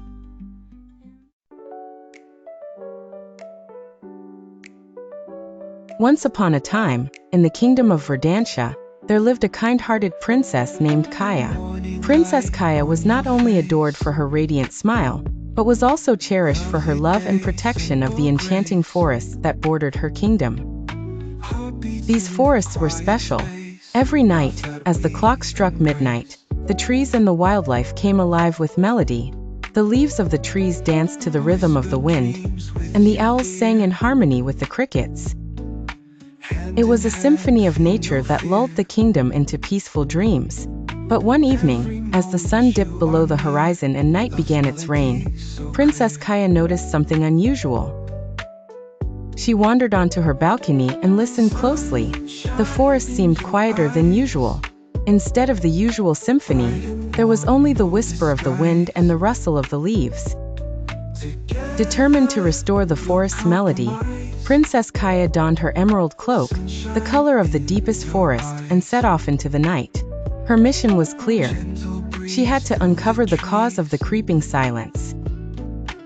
With each step, the moonlight guided her path through the winding trails of the forest. She soon arrived at the heart of the woods, where the oldest and wisest tree named Elderwood stood.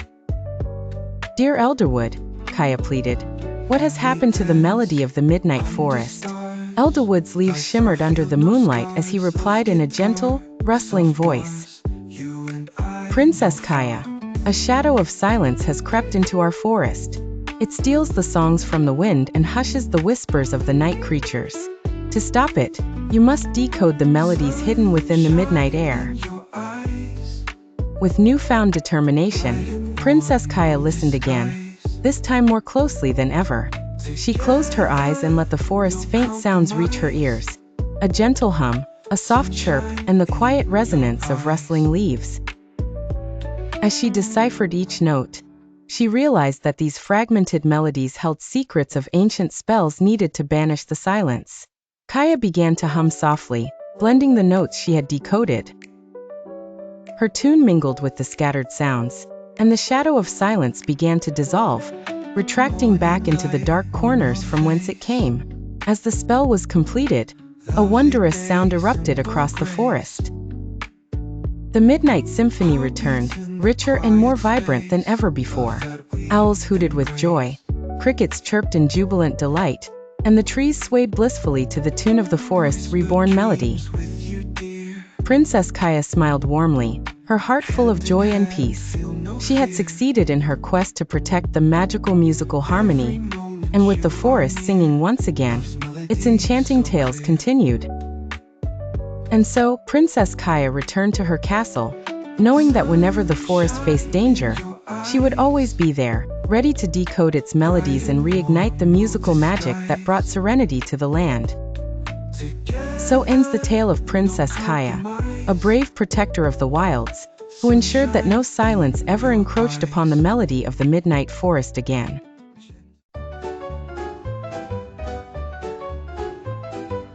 In a lush and enchanting forest, where the leaves tinkled like tiny bells in the gentle breeze, there lived a young girl named Leora.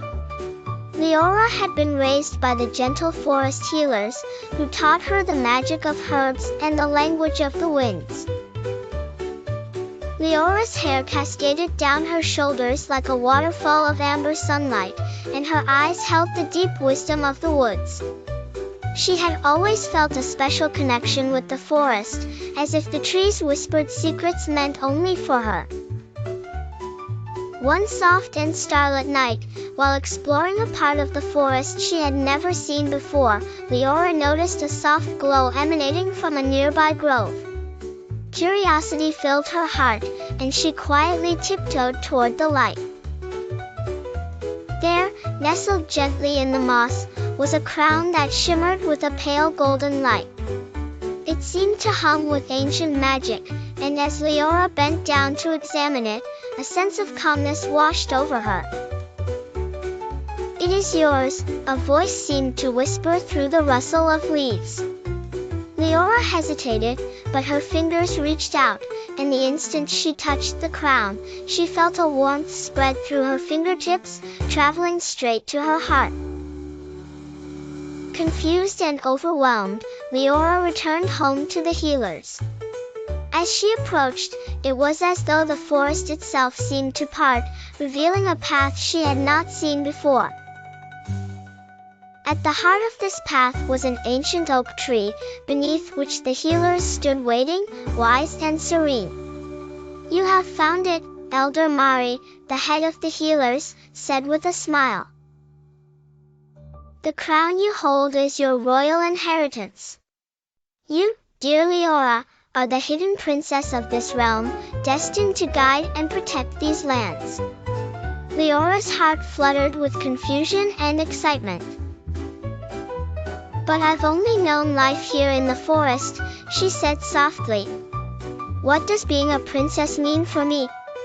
Elder Mari placed a gentle hand on her shoulder. "It means, dear one, that you are to marry your love for the forest with the wisdom of a ruler. Your path is not set in stone, but with your kindness and grace, you will find your way." For weeks after, Leora pondered her newfound identity. With the crown safely tucked away, she spent her days learning from the healers, watching the way the trees danced to the song of the wind. She listened to the birds share tales of faraway places. Over time, Leora grew into her role, with the forest as her guide.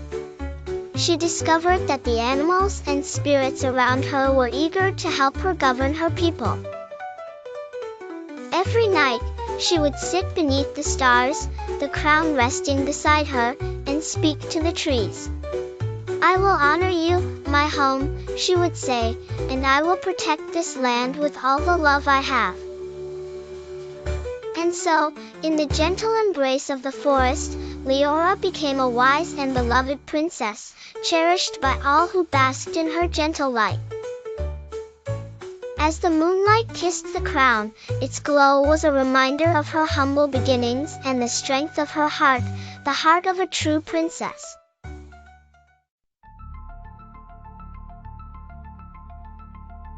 Once upon a time, in the kingdom of Frostvale, where snowflakes danced like little stars and the nights were painted in magical silvers and blues, there lived a young princess named Noelle. Her hair was as white as fresh snow, and her laughter soared like jingle bells over the snowy hills. But what made Princess Noelle truly special was her magical gift. Born on a snowy morning, Princess Noelle had the enchanting power to bloom flowers even during the coldest winters. The kingdom of Frostvale turned into a colorful delight as she wandered the royal gardens. This special ability was known far and wide, and travelers came from all corners of the world to witness the miracle of Frostvale's blooming winter. Yet, while the people were joyful, deep in the castle, the queen worried about unwanted eyes, greedy for its magic. One chilly night, Princess Noelle sat by her frosted window, gazing at the snow-covered village below. She saw the villagers, wrapped in furs and scarves, trudging along the paths, the icy winds biting at their cheeks. Noelle wished her flowers could warm hearts. And so, with a sparkle in her eye, Princess Noelle set out to discover if her magic could be used to melt hearts frozen by sadness or fear. The secret garden seemed to come alive as Noelle began her adventure, whispering to each flower to share their beauty. Princess Noelle wandered through the village, gently placing a single flower wherever she was met with a frown or a tear. And, just like magic, smiles bloomed to match her flowers. Those who received a flower felt their worries ease, feeling lighter and brighter. As the days went by, more and more hearts melted away their chill, and the kingdom of Frostvale, not just the garden, began to glow with warmth and hope. The villagers came together, telling stories around the fireplaces about the kind princess and her winter blossoms. Even deep in the royal castle, where the queen worried, laughter began to fill the halls. Princess Noelle learned that sometimes the greatest gift of all isn't magic, but the ability to touch hearts with kindness and hope. She thanked her flowers for their promise. Every night, after a long day of gifting warmth, Noelle would visit her secret garden, thanking her flowers for their silent promise to shine through the frost. As the village slept beneath its blanket of snow, Princess Noelle lay down to rest, knowing their hearts were warm. Thus, fairy tale dreams filled their slumbers, and Frostvale was a kingdom glistening with dreams of hope and joy.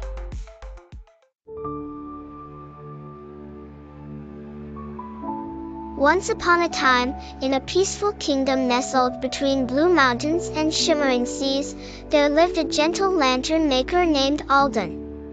Alden was known far and wide for crafting the most beautiful lanterns, each of which seemed to capture the stars in its glowing belly. His little shop in the heart of the village was a place of warmth and wonder, where villagers gathered to see the new creations and hear tales spun by the light of his lanterns. In the lantern maker's family was a kind-hearted princess named Looney. Though she wore a crown, Looney preferred spending her days at her father's side learning the craft of lantern making. Her fascination with light and its mysteries knew no bounds, and she imagined magical things every time a lantern was lit.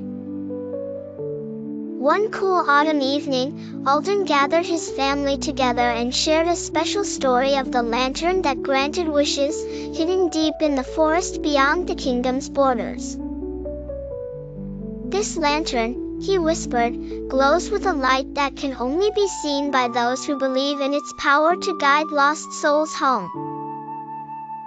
Princess Looney was captivated by this story. Her compassionate heart felt a tug, a yearning to help those lost souls find their way.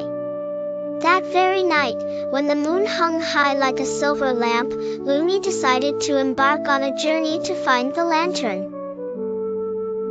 With a satchel packed full of her father's finest lanterns and a map drawn from whispers and rumors, Lumi walked into the night, her path illuminated by countless stars.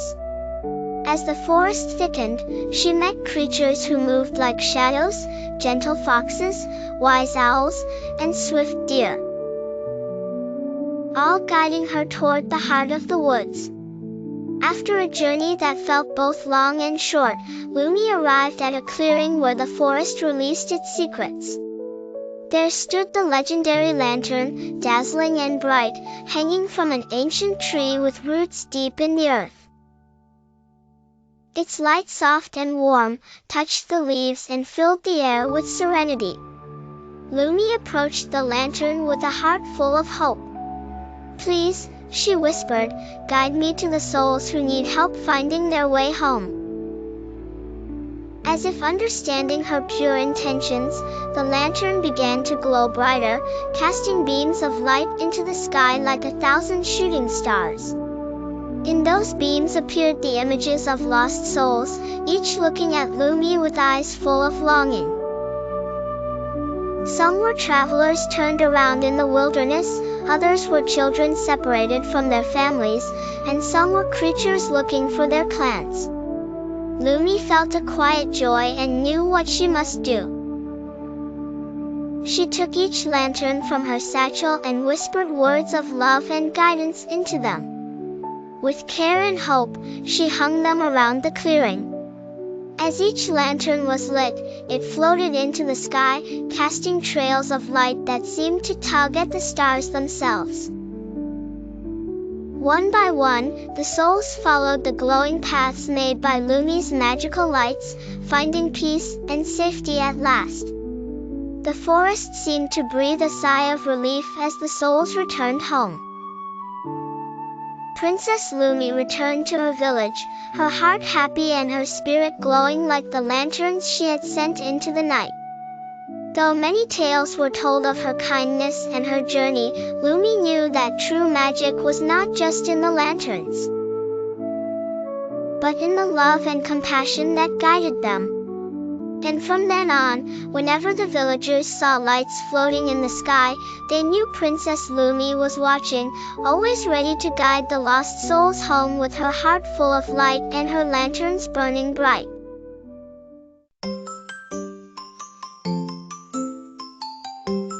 Once upon a time, in the glistening kingdom of Yamara, lived a young princess named Anara.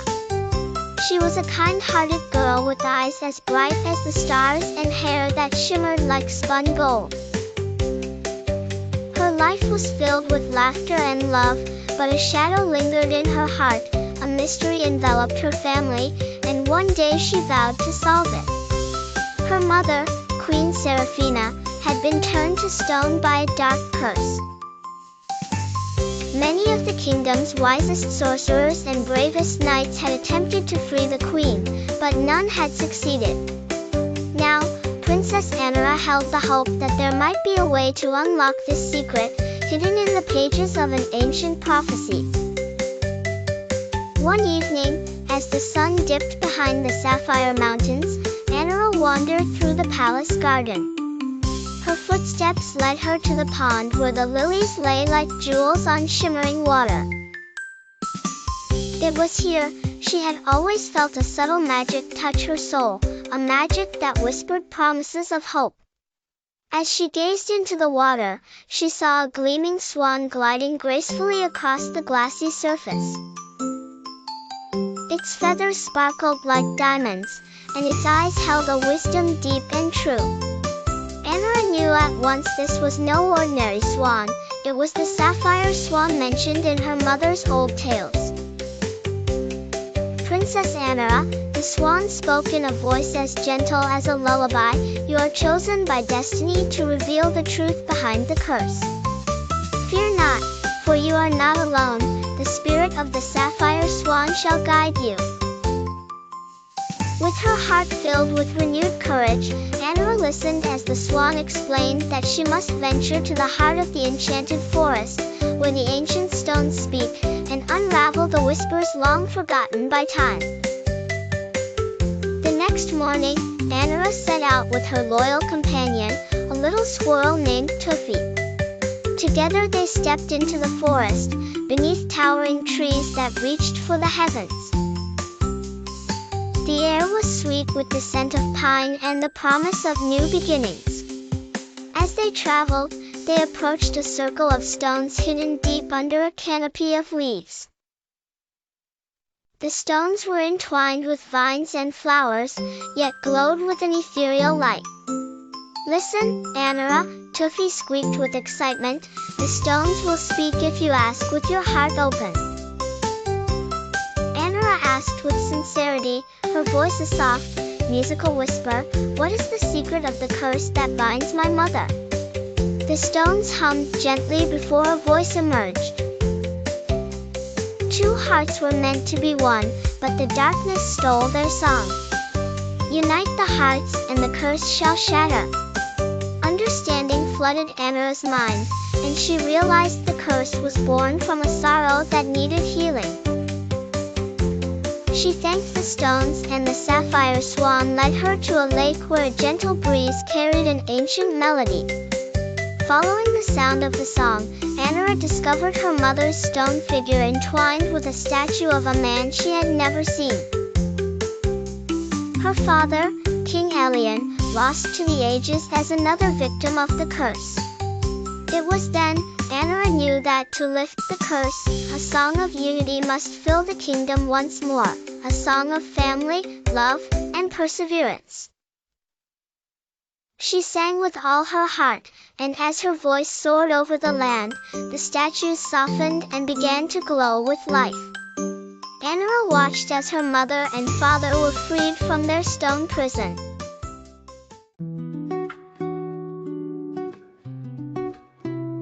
In the heart of the enchanted kingdom, nestled between shimmering rivers and lush emerald forests, stood the grand clock tower. Its magnificent bells echoed through the skies, and its pinnacle reached up to tickle the stars. But deep within its ancient walls, a mystery waited to unfold, a mystery centered around Princess Solina. Princess Solina was a spirited young lady with hair as golden as sunlit fields and eyes like the endless sky. She had often heard tales of the clock tower from the kingdom's storytellers. On her curious nature one cloudy afternoon, she ventured into the tower to discover its secrets. As she stepped inside, the grand entrance closed with a soft thud, leaving her in dimly lit silence. Solina was neither afraid nor hesitant. Her adventurous heart saw the closing door not as a threat, but as an intriguing invitation to explore. She climbed up the spiral staircase, her steps echoing the rhythmic tick-tock of the tower's mighty clock. Suddenly, a soft glow illuminated her path. "Who are you?" she asked, her voice gentle and tinged with wonder. "I am the spirit of light," replied a voice that seemed to shimmer, even in its sound. A gentle flame appeared, dancing like sunlight on rippling water. "I dwell in this tower, watching over time and those who seek truth." Solina bowed respectfully. "I'm seeking," she said excitedly, "but I'm uncertain of what exactly I'm searching for." The luminous spirit understood. "You seek freedom, princess," the spirit murmured. "Freedom not just from this tower, but from doubts and fears. Let me guide you." With the spirit's light as her guide, Solina meandered through ornate corridors and past forgotten chambers. As they walked, the spirit shared stories of the kingdom's past, weaving tales of courage and kindness, of love and loyalty. The stories filled Solina's heart with warmth, casting away any shadows of fear or uncertainty. She listened, and learned that true freedom was never from places or walls but from within oneself. It was about understanding her own heart, embracing her strength, and nurturing kindness. Finally, they reached the topmost chamber, where an ancient clock ticked steadily, the heart of the tower. "It's time," the spirit of light smiled, and the stone at Solina's feet shimmered with an ethereal glow, revealing a hidden door to freedom. Stepping out from the clock tower, the refreshing night air greeted her along with the kingdom's enchanting moonlight. Solina inhaled deeply, feeling the liberating truth within her. She was free, not only from the tower but from her doubts.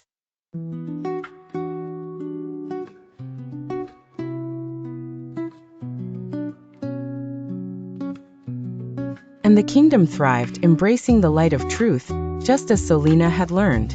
Through the trials of the clock tower and the guidance of a spirit, she discovered that true freedom was the strength of her spirit, the love within her heart, and the courage to believe in herself.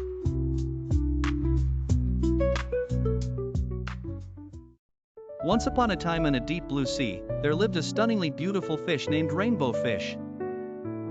His scales shimmered with all the colors of the rainbow, and he was the most beautiful fish in the entire ocean. However, Rainbow Fish was also the loneliest. He had no friends and spent his days swimming alone. One day, a small blue fish swam up to Rainbow Fish and asked for one of his shiny scales. Rainbow Fish was horrified. Give away one of his precious scales? He swam away, leaving the little blue fish feeling sad. Word spread around the ocean about Rainbow Fish's refusal to share his scales, and soon none of the other fish would have anything to do with him. Feeling more alone than ever, Rainbow Fish sought advice from the wise octopus, who lived in a cave at the edge of the coral reef. The wise octopus listened to Rainbow Fish's troubles and then told him, "The only way to be truly happy is to share your beauty with others." Though reluctant at first, Rainbow Fish decided to give it a try. The next day, he found the little blue fish and gave him one of his shiny scales. The little blue fish was overjoyed and quickly swam away, showing off his new scale to everyone. To Rainbow Fish's surprise, giving away his scale made him feel happy too. Soon, other fish began approaching him, and he shared his scales with them as well. The more scales Rainbow Fish gave away, the more delighted he became. His new friends sparkled with his shared scales, and the ocean seemed to light up with happiness. In the end, Rainbow Fish discovered that true happiness came not from keeping his beauty to himself but from sharing it with friends. He was no longer the loneliest fish in the sea, he was surrounded by friends who loved and admired him for his generosity. And so, Rainbow Fish learned the importance of being humble, sharing what we have, and finding happiness in the joy of others. Once upon a time, in a little village by the edge of a big, dark forest, there lived a brother and sister named Hansel and Gretel. They were known for their adventurous spirits, every day exploring the green woods that were both wondrous and mysterious.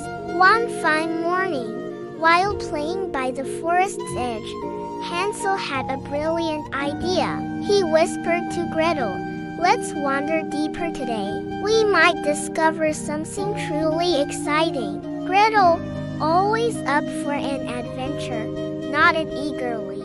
Was a skip in their step and pockets full of breadcrumbs to mark their way back. They journeyed into the towering woods, where the sunlight peeked through tall, leafy trees like shimmering spotlights. After wandering for hours, they stumbled upon a clearing where stood the most enchanting sight, a cottage made entirely of candy. The walls were gingerbread, the roof icing, and windows of shimmering sugar paint. Gretel, eyes wide with amazement, said, "It's like a dream house." Hansel, "But remember, Mother always said not to talk to strangers in the woods." But Hansel, overcome by delicious temptation, pulled her by the arm. "Let's have a taste. Just a tiny nibble won't hurt." As they nibbled cautiously at the candy, a voice croaked from the doorway. "Nibble, nibble, little mice. Who is gnawing at my house?" Out stepped a kindly old woman with a warty nose but eyes that twinkled with warmth. "Oh dear children, don't be afraid. Come inside. You must be hungry and tired," she said with a sweet smile, inviting them in. Gratefully, they entered, not knowing that the charming old lady was indeed a cunning witch who planned to keep them there forever. But Hansel and Gretel were clever and brave. When they found out her evil plan, they devised a smart escape. Gretel, quick on her feet, distracted the witch with tales of faraway lands and enchanted forests, while Hansel set a trap. When the witch was engrossed in the stories, they tricked her into the oven and shut the door tight. The brave siblings then found a treasure trove hidden in the witch's house, and with their pockets now filled with gold, they retraced their breadcrumb path back to their home, where their father awaited them with open arms. From that day onward, Hansel and Gretel became legends in their village, known not only for their adventures but for their kindness, as they shared their newfound wealth with everyone, and they all lived happily ever after.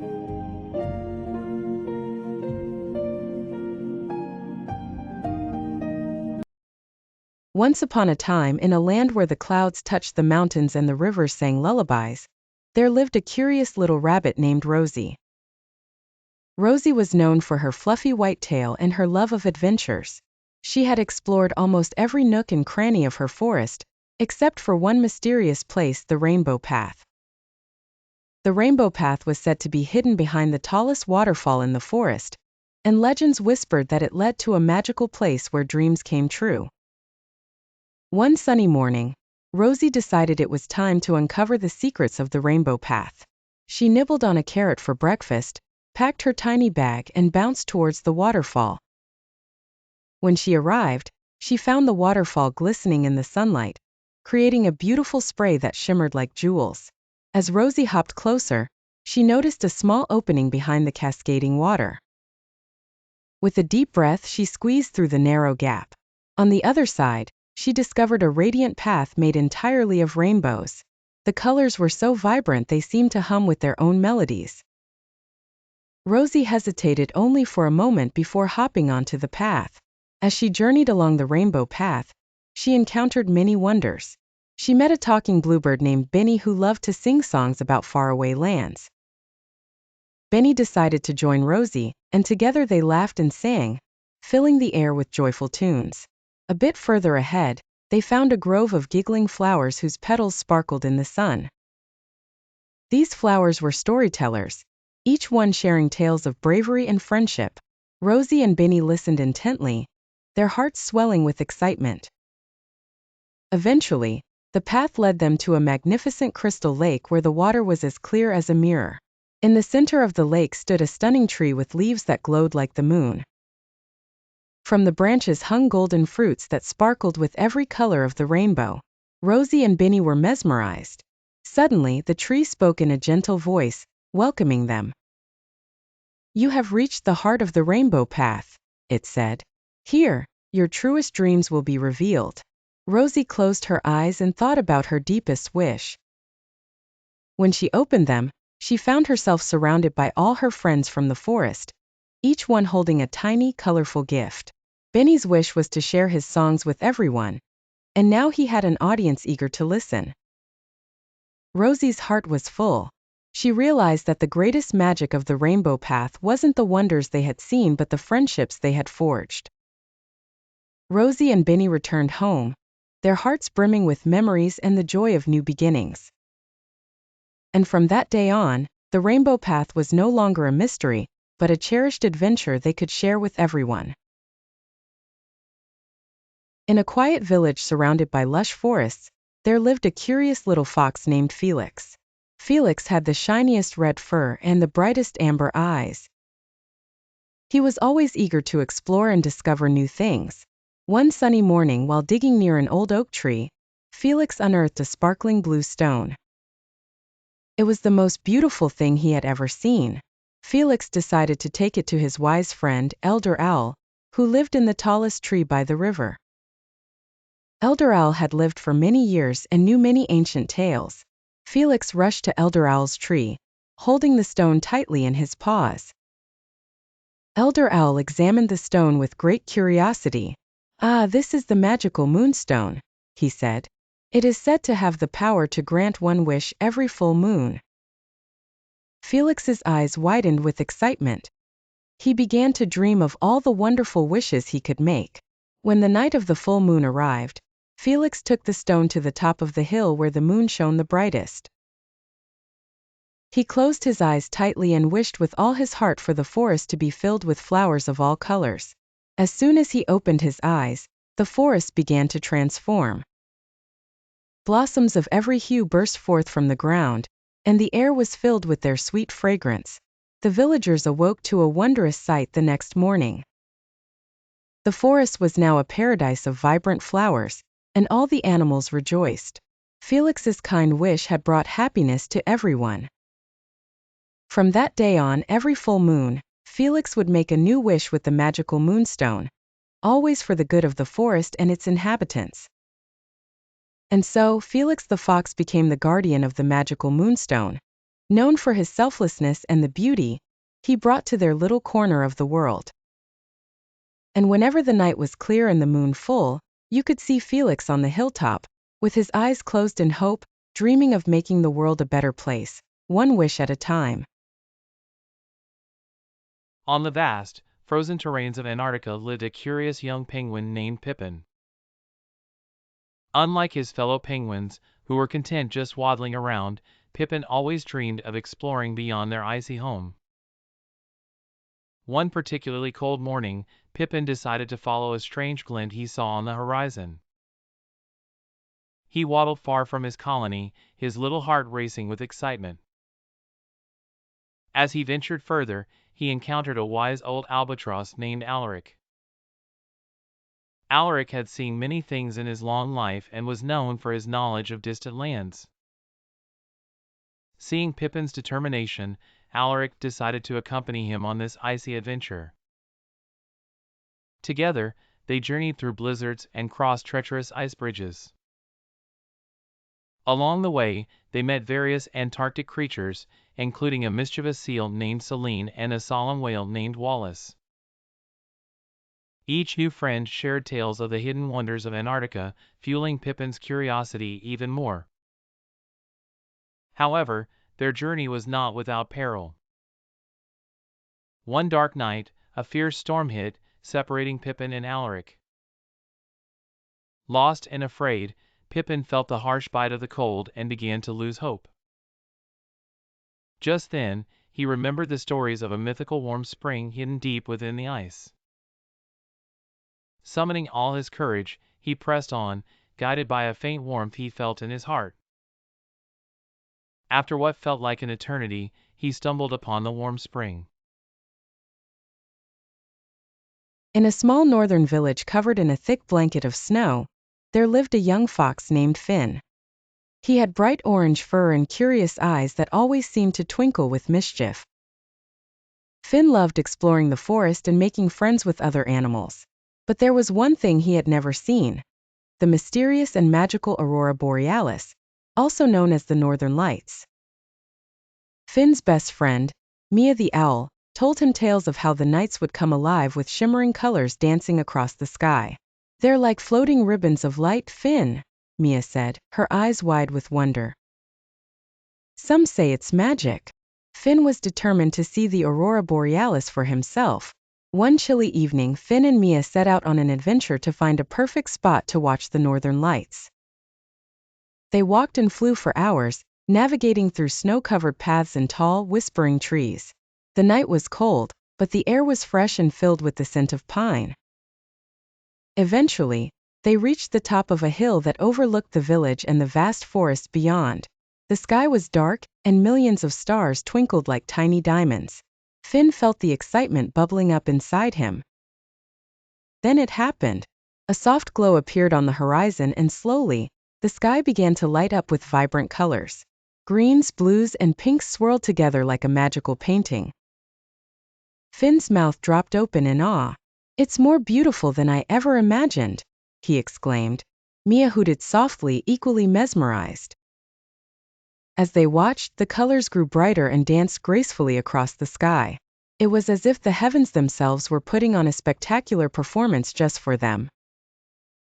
Finn felt a deep sense of joy and wonder. The night felt alive with possibilities, and he knew that he was witnessing something truly magical. The two friends stayed on the hill for hours, watching until the aurora borealis slowly faded away. and the sky returned to its deep, dark blue. As they made their way back to the village, Finn's heart was full. He realized that sometimes the most magical things in life are worth the wait and the journey. And he knew that he would always cherish the memory of this enchanted night, when he finally saw the magic of the aurora borealis. Once upon a time, in the lush green forests of China, there lived a friendly panda named Ping. Ping was not just any panda, he had a heart as big as a mountain and was known for his gentle nature and love for bamboo. Every morning, Ping would wake up to the chirping of the birds and the rustle of the bamboo leaves swaying in the morning breeze. One bright and sunny day, Ping noticed something unusual in the forest. The bamboo shoots, his favorite food in the whole world, were disappearing. This was very strange because the bamboo forest was always full of fresh, green shoots. Ping decided he needed to find out what was happening, so he set off on an adventure through the forest. As Ping walked deeper and deeper into the heart of the forest, he met his friends along the way. First, he met Minnie the red panda. Minnie was busy collecting berries when Ping told her about the missing bamboo. "Oh dear," Minnie said, "I saw some strange footprints near the bamboo grove yesterday. Maybe we should follow them." Next, they met Chong the monkey, who loved swinging from tree to tree. He had seen the footprints too and agreed to join them. Lastly, they met Hooty the wise old owl, who knew everything about the forest. Hooty had seen a group of humans near the bamboo grove and suspected they might be the reason for the disappearance. With their new clues, Ping, Minnie, Chong, and Hooty followed the footprints until they reached a clearing. There, they saw a group of humans busy uprooting the bamboo shoots and loading them into big trucks. Ping and his friends were surprised and sad to see this, but they didn't lose hope. Ping took a deep breath and approached the humans with his big, gentle eyes. He tried to show them how much the bamboo forest meant to him and all the creatures living there. The humans watched Ping and his friends and soon realized the impact of their actions. They didn't want to harm the forest or the animals, so they promised to stop and find another way to get bamboo. Ping and his friends were overjoyed. The humans worked with them to replant the bamboo shoots, and soon the forest was lush and green again. From that day on, the bamboo forest was protected, and Ping and his friends lived happily ever after, enjoying the beauty and bounty of their beloved forest. And every time they saw a new bamboo shoot, they would smile, remembering the adventure that brought them closer together.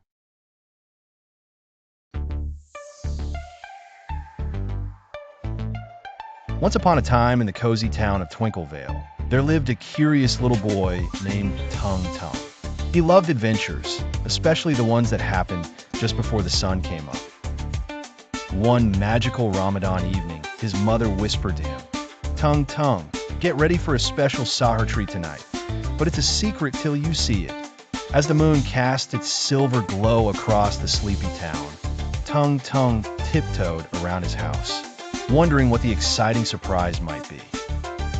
He headed to the kitchen, but didn't find anything unusual there. He pondered, rubbing his sleepy eyes. Suddenly, Tung Tung heard a soft giggle from outside the window.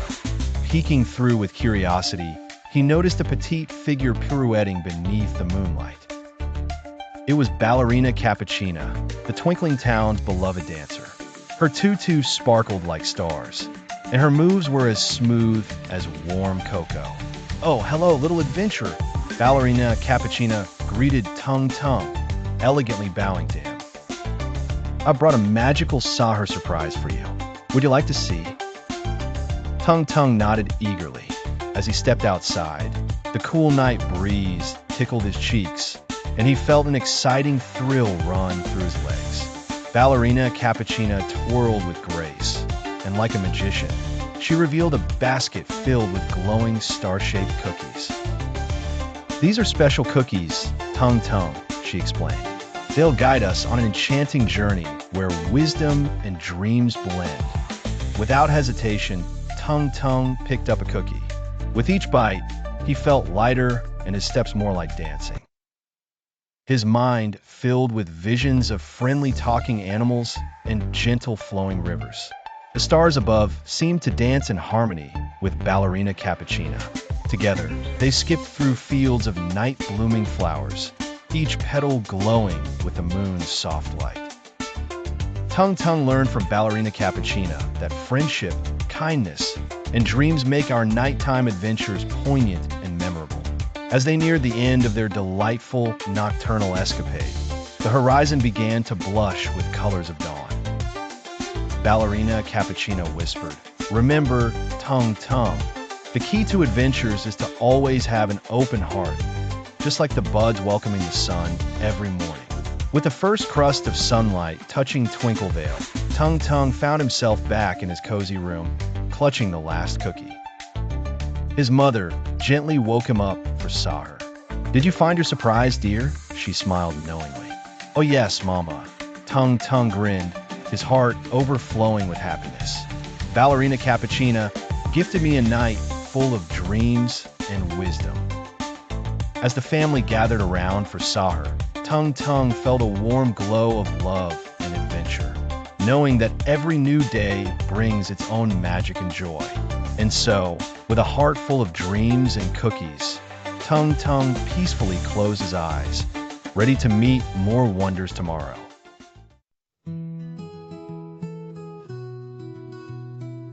In the magical realm of Everlight, nestled between shimmering lakes and rolling hills, there was a garden unlike any other. This garden, known as the Garden of Serenity, was filled with flowers that glowed in the dark, each color dancing to the peaceful tunes of the breeze. At the heart of the garden lay the Rose of Everlight, which held the power to spread light throughout the realm. The rose was endowed with an aura of hope and tranquility, blooming eternally amidst the comforting hum of nature. Celia, a kind-hearted girl with dreams as big as the sky, was the caretaker of this enchanted garden. Her gentle humming and nurturing hands ensured the garden flourished, and her love for nature was reflected in the radiant blooms. One day, however, a peculiar shadow crept over the garden, dimming the light of the Rose of Everlight. The flowers began to lose their glow, and the once vibrant garden sank into stillness. Determined to restore the light, Celia set out on a quest to find the heart of the shadow. She knew that only by finding courage and compassion could she bring back the light to Everlight. Her journey took her through whispering forests and shimmering streams, where she met creatures of all sizes, an ancient wise turtle, a lively squirrel who's always in a hurry, and a family of fireflies that flickered warm memories of summer nights. Each creature she encountered offered a piece of wisdom. "Face your fears with bravery," the turtle said with a knowing nod. "Forgive the shadows and you'll find the light." The fireflies hummed peacefully around her. Celia listened and learned, carrying their gifts of wisdom in her heart. At last, she reached the edge of the enchanted forest where the shadow loomed large and dark. With a deep breath and a compassionate heart, Celia approached the shadow. Inspired by the lessons of her journey, she whispered a gentle lullaby about forgiveness and understanding. As the melody filled the air, the shadow slowly began to dissolve, revealing a hidden grotto filled with tiny glimmering crystals. These crystals responded to her song, catching the faint ray of the sun and spreading light throughout the realm. With the shadow lifted, the Rose of Everlight bloomed once more, its glow restoring the beauty and peace of the garden. The flowers danced happily with the wind, their colors swirling in joyful harmony. Celia's courage and compassion had not only restored the light to the garden, but had also filled her heart with gratitude and love. And so each evening as the day gave way to night, the Garden of Serenity glowed proudly under the stars, forever bright and beautiful in the realm of Everlight. For Celia, it wasn't just about restoring a garden. It was about learning that light and kindness can banish even the darkest shadows.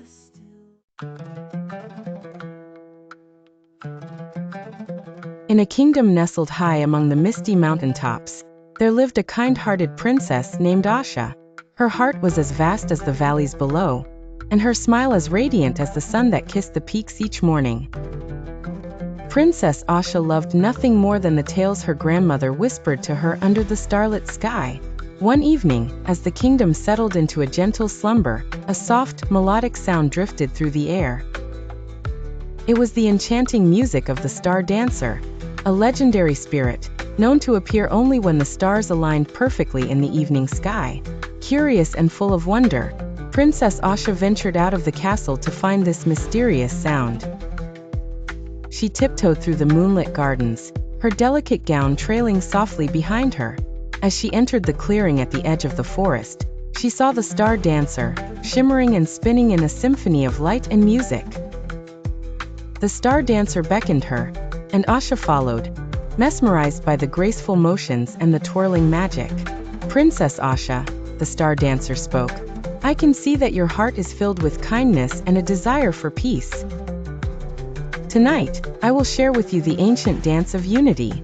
It is a dance so powerful that it can bring harmony between two lands that have long been at odds. Asha's eyes widened with amazement. For years, her kingdom had lived in turmoil with its neighboring land, each side believing they were rightfully guarding their own territory. Perhaps tonight, Asha could discover the secret that would change everything. The Star Dancer's movements seemed to communicate directly with her heart, showing her the steps and gestures as if it were written solely for her. As Asha danced, the stars above glimmered brighter. An ethereal mist enveloped the two. With each step, Asha learned the grace of understanding, the twirl of empathy, and the glide of forgiveness. The dance revealed how every move was interconnected. Encouraged and heartened by the Star Dancer's guidance, Princess Asha decided to host a grand gathering inviting both kingdoms to witness the dance of unity. She believed that seeing the dance with their own eyes, they would understand. The night of the gathering arrived, and under the glow of the stars, Asha danced with every ounce of love she held. The Star Dancer appeared once more, joining her in a beautiful duet that twinkled and swirled like a dream. As the dance unfolded, hearts began to heal, and whispers of reconciliation spread through the crowd. The poem of movement spoke to their souls in ways words never could. From that night on, the two lands united under the shared sky, letting go of their old grievances. Princess Asha soon became celebrated not just for her royal heritage, but for her bravery and wisdom. She led her kingdom into an era of peace and prosperity. Her grandmother often smiled at her, knowing that her little dreamer had grown into someone who understood that true power lay not in ruling, but in loving. And so, every year when the stars aligned just so, the kingdom would gather to dance the Star Dancer's dance, reminding themselves that peace is achievable when we open our hearts to unite with others. Once upon a time, in a land of emerald forests and sapphire skies, there was a small girl named Lily. Lily lived in a quaint village near a towering mountain range. Every night, she dreamed of magical places far beyond her village, where the flowers sang and rivers whispered stories of old. One day, an ancient book appeared on her doorstep. It spoke of a place called the Hidden Valley of Dreams. This valley was said to be the source of all dreams, a place where wishes came to life, and every child's imagination ran wild with colors and wonder. Fueled by curiosity and a heart full of hope, Lily decided to find this mystical valley. With a small satchel filled with provisions and her beloved teddy bear, she ventured into the forest. As she walked through the dappled sunlight, she met a wise old owl named Oliver. Oliver had feathers as white as snow and eyes that sparkled with wisdom. "Where are you off to, little one?" he hooted. "I'm looking for the Hidden Valley of Dreams," Lily replied bravely. "Ah, the Valley of Dreams," said Oliver. "It's a journey only the pure of heart can make. Follow the trails of stardust and listen to the whispers of the trees." Thanking him, Lily continued her journey. As dusk fell, she found a trail shimmering with stardust. The trees around her began to whisper tales of ancient times, guiding her steps. Along the way, she encountered a mischievous rabbit named Tweak, who was always eager for adventure. He decided to join Lily, promising to show her the secret paths known only to the forest creatures. Together, they faced challenges and solved puzzles, their friendship growing stronger with each step. They crossed crystal-clear rivers that sang lullabies and climbed hills that glowed with an ethereal light. Finally, after what felt like an endless adventure, they arrived at a hidden grotto. Inside was the hidden Valley of Dreams, more breathtaking than anything Lily had ever imagined. Flowers danced in the breeze, and the sky shimmered with all the colors of the rainbow. Here dreams took form and floated like delicate bubbles, waiting for a heart pure enough to catch them. With Tweak by her side, Lily gently caught a dream bubble. As it touched her hand, it burst into a flurry of golden sparkles, surrounding her with warmth and joy. Lily realized that her journey had not just been about finding the valley, but also discovering the strength and courage within herself. With a heart brimming with happiness, she knew it was time to return home. She thanked the valley for its gifts and bid farewell to her new friend Tweak. As she made her way back to her village, she promised to share the wonders of the hidden Valley of Dreams with everyone she met, reminding them that sometimes, the greatest adventures start with a single brave step beyond the familiar. Once upon a time, in a peaceful village named Lumen, there lived a curious young boy named Timmy. Timmy had always been fascinated by the moon. Every night, he would sit by his window, gazing at the glowing moonbeam, dreaming about the adventures he could have up there. One clear night, as Timmy stared at the moon with his telescope, he saw something strange, a sparkling key dangling from its surface. Intrigued and excited, Timmy rushed to tell his best friend, Luna, a clever and brave girl with a knack for solving mysteries. Luna immediately devised a plan to build a moonbeam ladder using some enchanted vines that grew near the village. With the help of the village elder, who knew all about magical plants, they fashioned a shimmering ladder that could reach the moon. Climbing the moonbeam ladder, Timmy and Luna embarked on their extraordinary adventure. As they stepped on the silvery surface of the moon, they found themselves in Moondust Valley. The valley was filled with twinkling flowers, glowing rocks, and gentle creatures called lunar lumens, who guided them to the palace of the Moon Queen. The Moon Queen, a graceful figure with a crown of stars, welcomed them and asked for their help. The key Timmy had seen was a special key to unlock the secret garden of the moon, which had mysteriously vanished. Without it, the moon's magic was fading. Determined to help, Timmy and Luna followed clues hidden all over Moondust Valley.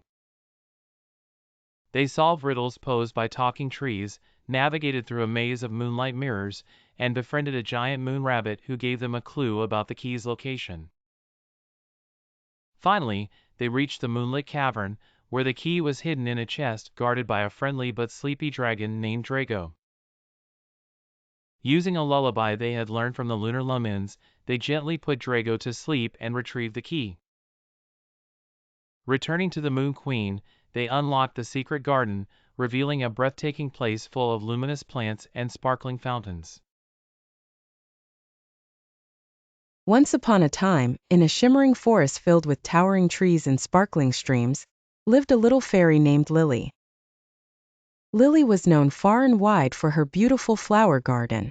Each flower radiated with colors more vibrant than the rainbow, and their sweet scent could be smelled from miles away. Every morning as the sun peeked over the horizon, Lily fluttered out of her tiny house made of acorns and leaves to tend to her garden. She sang songs that made the flowers dance and sprinkle magical fairy dust that made them grow quicker and healthier.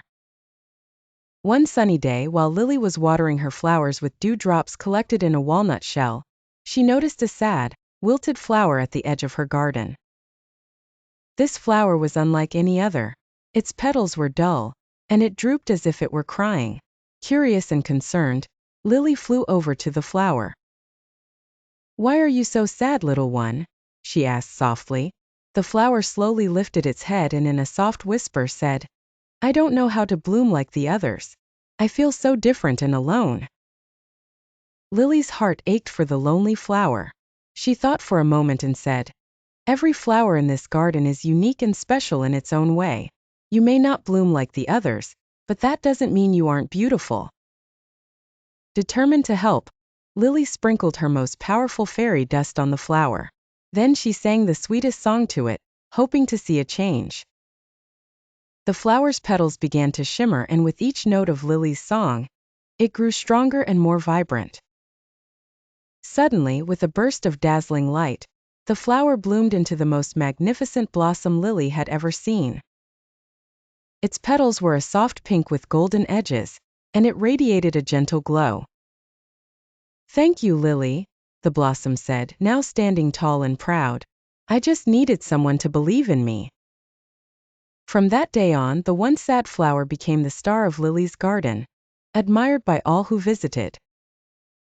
And Lily, with her kind heart and magical touch, continued to make her garden a place where every flower could bloom in its own special way. In a shimmering lagoon beneath the waves of a vast ocean, lived a curious little mermaid named Mara. Mara had glimmering scales that sparkled like the stars and a vibrant tail that flashed with every color of the rainbow. She was not like the other mermaids who were content to sing and play all day. Mara loved to explore. The lagoon was a magical place, filled with mysterious caves, colorful reefs, and sparkling treasures that had fallen from passing ships. Every day was a new adventure for Mara, who couldn't wait to uncover the wonders hidden beneath the waves. One sunny morning, Mara discovered an old, weathered map tangled in a seaweed forest. The map had strange markings and a path that led to a place called the Crystal Cove. Her heart raced with excitement as she imagined what treasures might be found there. Determined to find the cove, she set off on her journey. Along the way, Mara met many sea creatures. There was Toby, the cheerful turtle who loved to tell stories of the ancient seas. Luna, the shy octopus who could change colors to match her surroundings. And Finn, the playful dolphin who was always ready for a game of chase. Each friend joined her on her quest, adding their unique skills and knowledge to help uncover the mystery of the map. The journey was not easy. They had to navigate through dark trenches and dodge swirling whirlpools. At one point, they even encountered a grumpy old eel who guarded a narrow pass. But with teamwork and clever thinking, they managed to overcome every obstacle. Finally, after what seemed like weeks, they reached the Crystal Cove. It was more beautiful than Mara had ever imagined. The cove was filled with enormous crystals that glowed with a magical light, illuminating the entire underwater cavern. In the center of the cove, they found an enormous pearl, the size of a whale's eye. It was said to grant a single wish to whoever possessed it. Mara thought long and hard about her wish. She realized that the most wonderful treasure she had discovered was not the pearl, but the friendship and memories gathered along her journey. She wished for her friends to always be happy and adventurous, just like they had been on their quest. As soon as she made her wish, the pearl shimmered and dissolved into sparkles that enveloped the entire cove. From that day forward, the Crystal Cove became a place of joy and wonder for all who visited. And Mara the Little Mermaid continued to explore the lagoon, now filled with even more bright and happy friends. On a warm spring night, the little bear hugged his beloved toy bear and entered the dreamland. The little bear suddenly found himself in a magical dreamland, surrounded by colorful balloons and beautiful butterflies. In the dream, the little bear met many new friends, talking birds, dancing flowers, and a cute singing kitten. The little bear and his friends played, sang, and danced together, enjoying a joyful day. As the night curtain fell, the little bear bid farewell to his friends. The butterflies sent him back to the real world. Upon waking up, holding the toy bear, with a gentle smile on his closed eyes, he entered the sweet dreamland again. Once upon a time, in a magical forest, there lived a unicorn named Luna. She had a shimmering white coat and a silvery mane that sparkled like the stars. Luna was very special because every night, she would dance under the moonlight, creating a spectacle that enchanted anyone who saw it. One cool evening, a curious rabbit named Thistle stumbled upon Luna's clearing. Thistle had heard tales of the unicorn but had never believed they were true. His eyes widened in wonder as he saw Luna prancing and twirling, her hooves barely touching the ground. Thistle gathered his courage and hopped closer. Luna noticed him and paused, her big, kind eyes glowing with curiosity. "Hello, little rabbit," she said softly. "What brings you here at this hour?" Thistle stammered, "I'd heard about your beautiful dance, but I never thought I would see it myself." Luna smiled warmly. "Would you like to join me?" she asked. Thistle's heart raced with excitement. "Oh, yes, please," he exclaimed. Luna and Thistle began to dance together, the moon casting its gentle light on them. Thistle tried to mimic Luna's graceful movements, but he ended up stumbling and hopping clumsily. Luna giggled, and her laughter sounded like the tinkling of little bells. "It's all right, Thistle," she said. "Just feel the magic of the moonlight and let yourself go." Thistle closed his eyes and imagined he was as light as a feather. Before he knew it, he was gliding and spinning, moving in harmony with Luna. The forest creatures gathered around to watch the enchanting dance. Fireflies lit up the night like tiny lanterns, and an owl clapped its wings in rhythm. As the night drew to a close, Luna stopped and looked at Thistle with admiration. "You danced wonderfully," she said. Thistle blushed under his fur. "Thank you, Luna. I never knew I could dance like that." Luna nuzzled Thistle gently. "You just needed a little bit of magic and a lot of heart," she whispered. From that night on, Thistle visited Luna often, and they danced under the moonlight, sharing moments of pure joy and friendship. And so, in the heart of the magical forest, the legend of Luna's moonlit dance grew, reminding everyone that sometimes, all it takes is a touch of magic to discover something truly extraordinary within themselves. In the dense, verdant forest, a small firefly named Lumina was born. Unlike her peers, Lumina's glow was faint and inconsistent. She found herself envious of the other fireflies, whose lights shimmered brightly and confidently in the dark. Determined to discover why her glow was different, Lumina embarked on a journey through the forest. She sought wisdom from the ancient oak, whose branches stretched out like protective arms. The oak, with its deep, resonant voice, told Lumina that she was born during a rare celestial event, which made her unique. Confused but hopeful, Lumina continued her journey, this time to the edge of the forest where the wise owl Aura resided. Aura explained that Lumina's faint glow was a sign of potential yet to be realized. She advised Lumina to find the source of her inner light.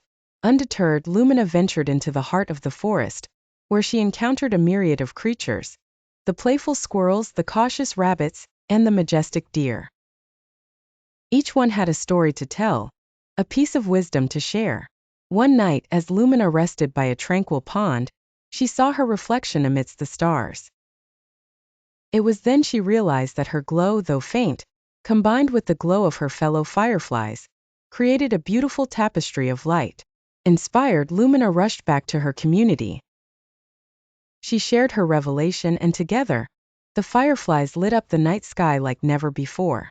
Lumina's glow, now filled with newfound confidence and purpose, shined brighter than she had ever imagined.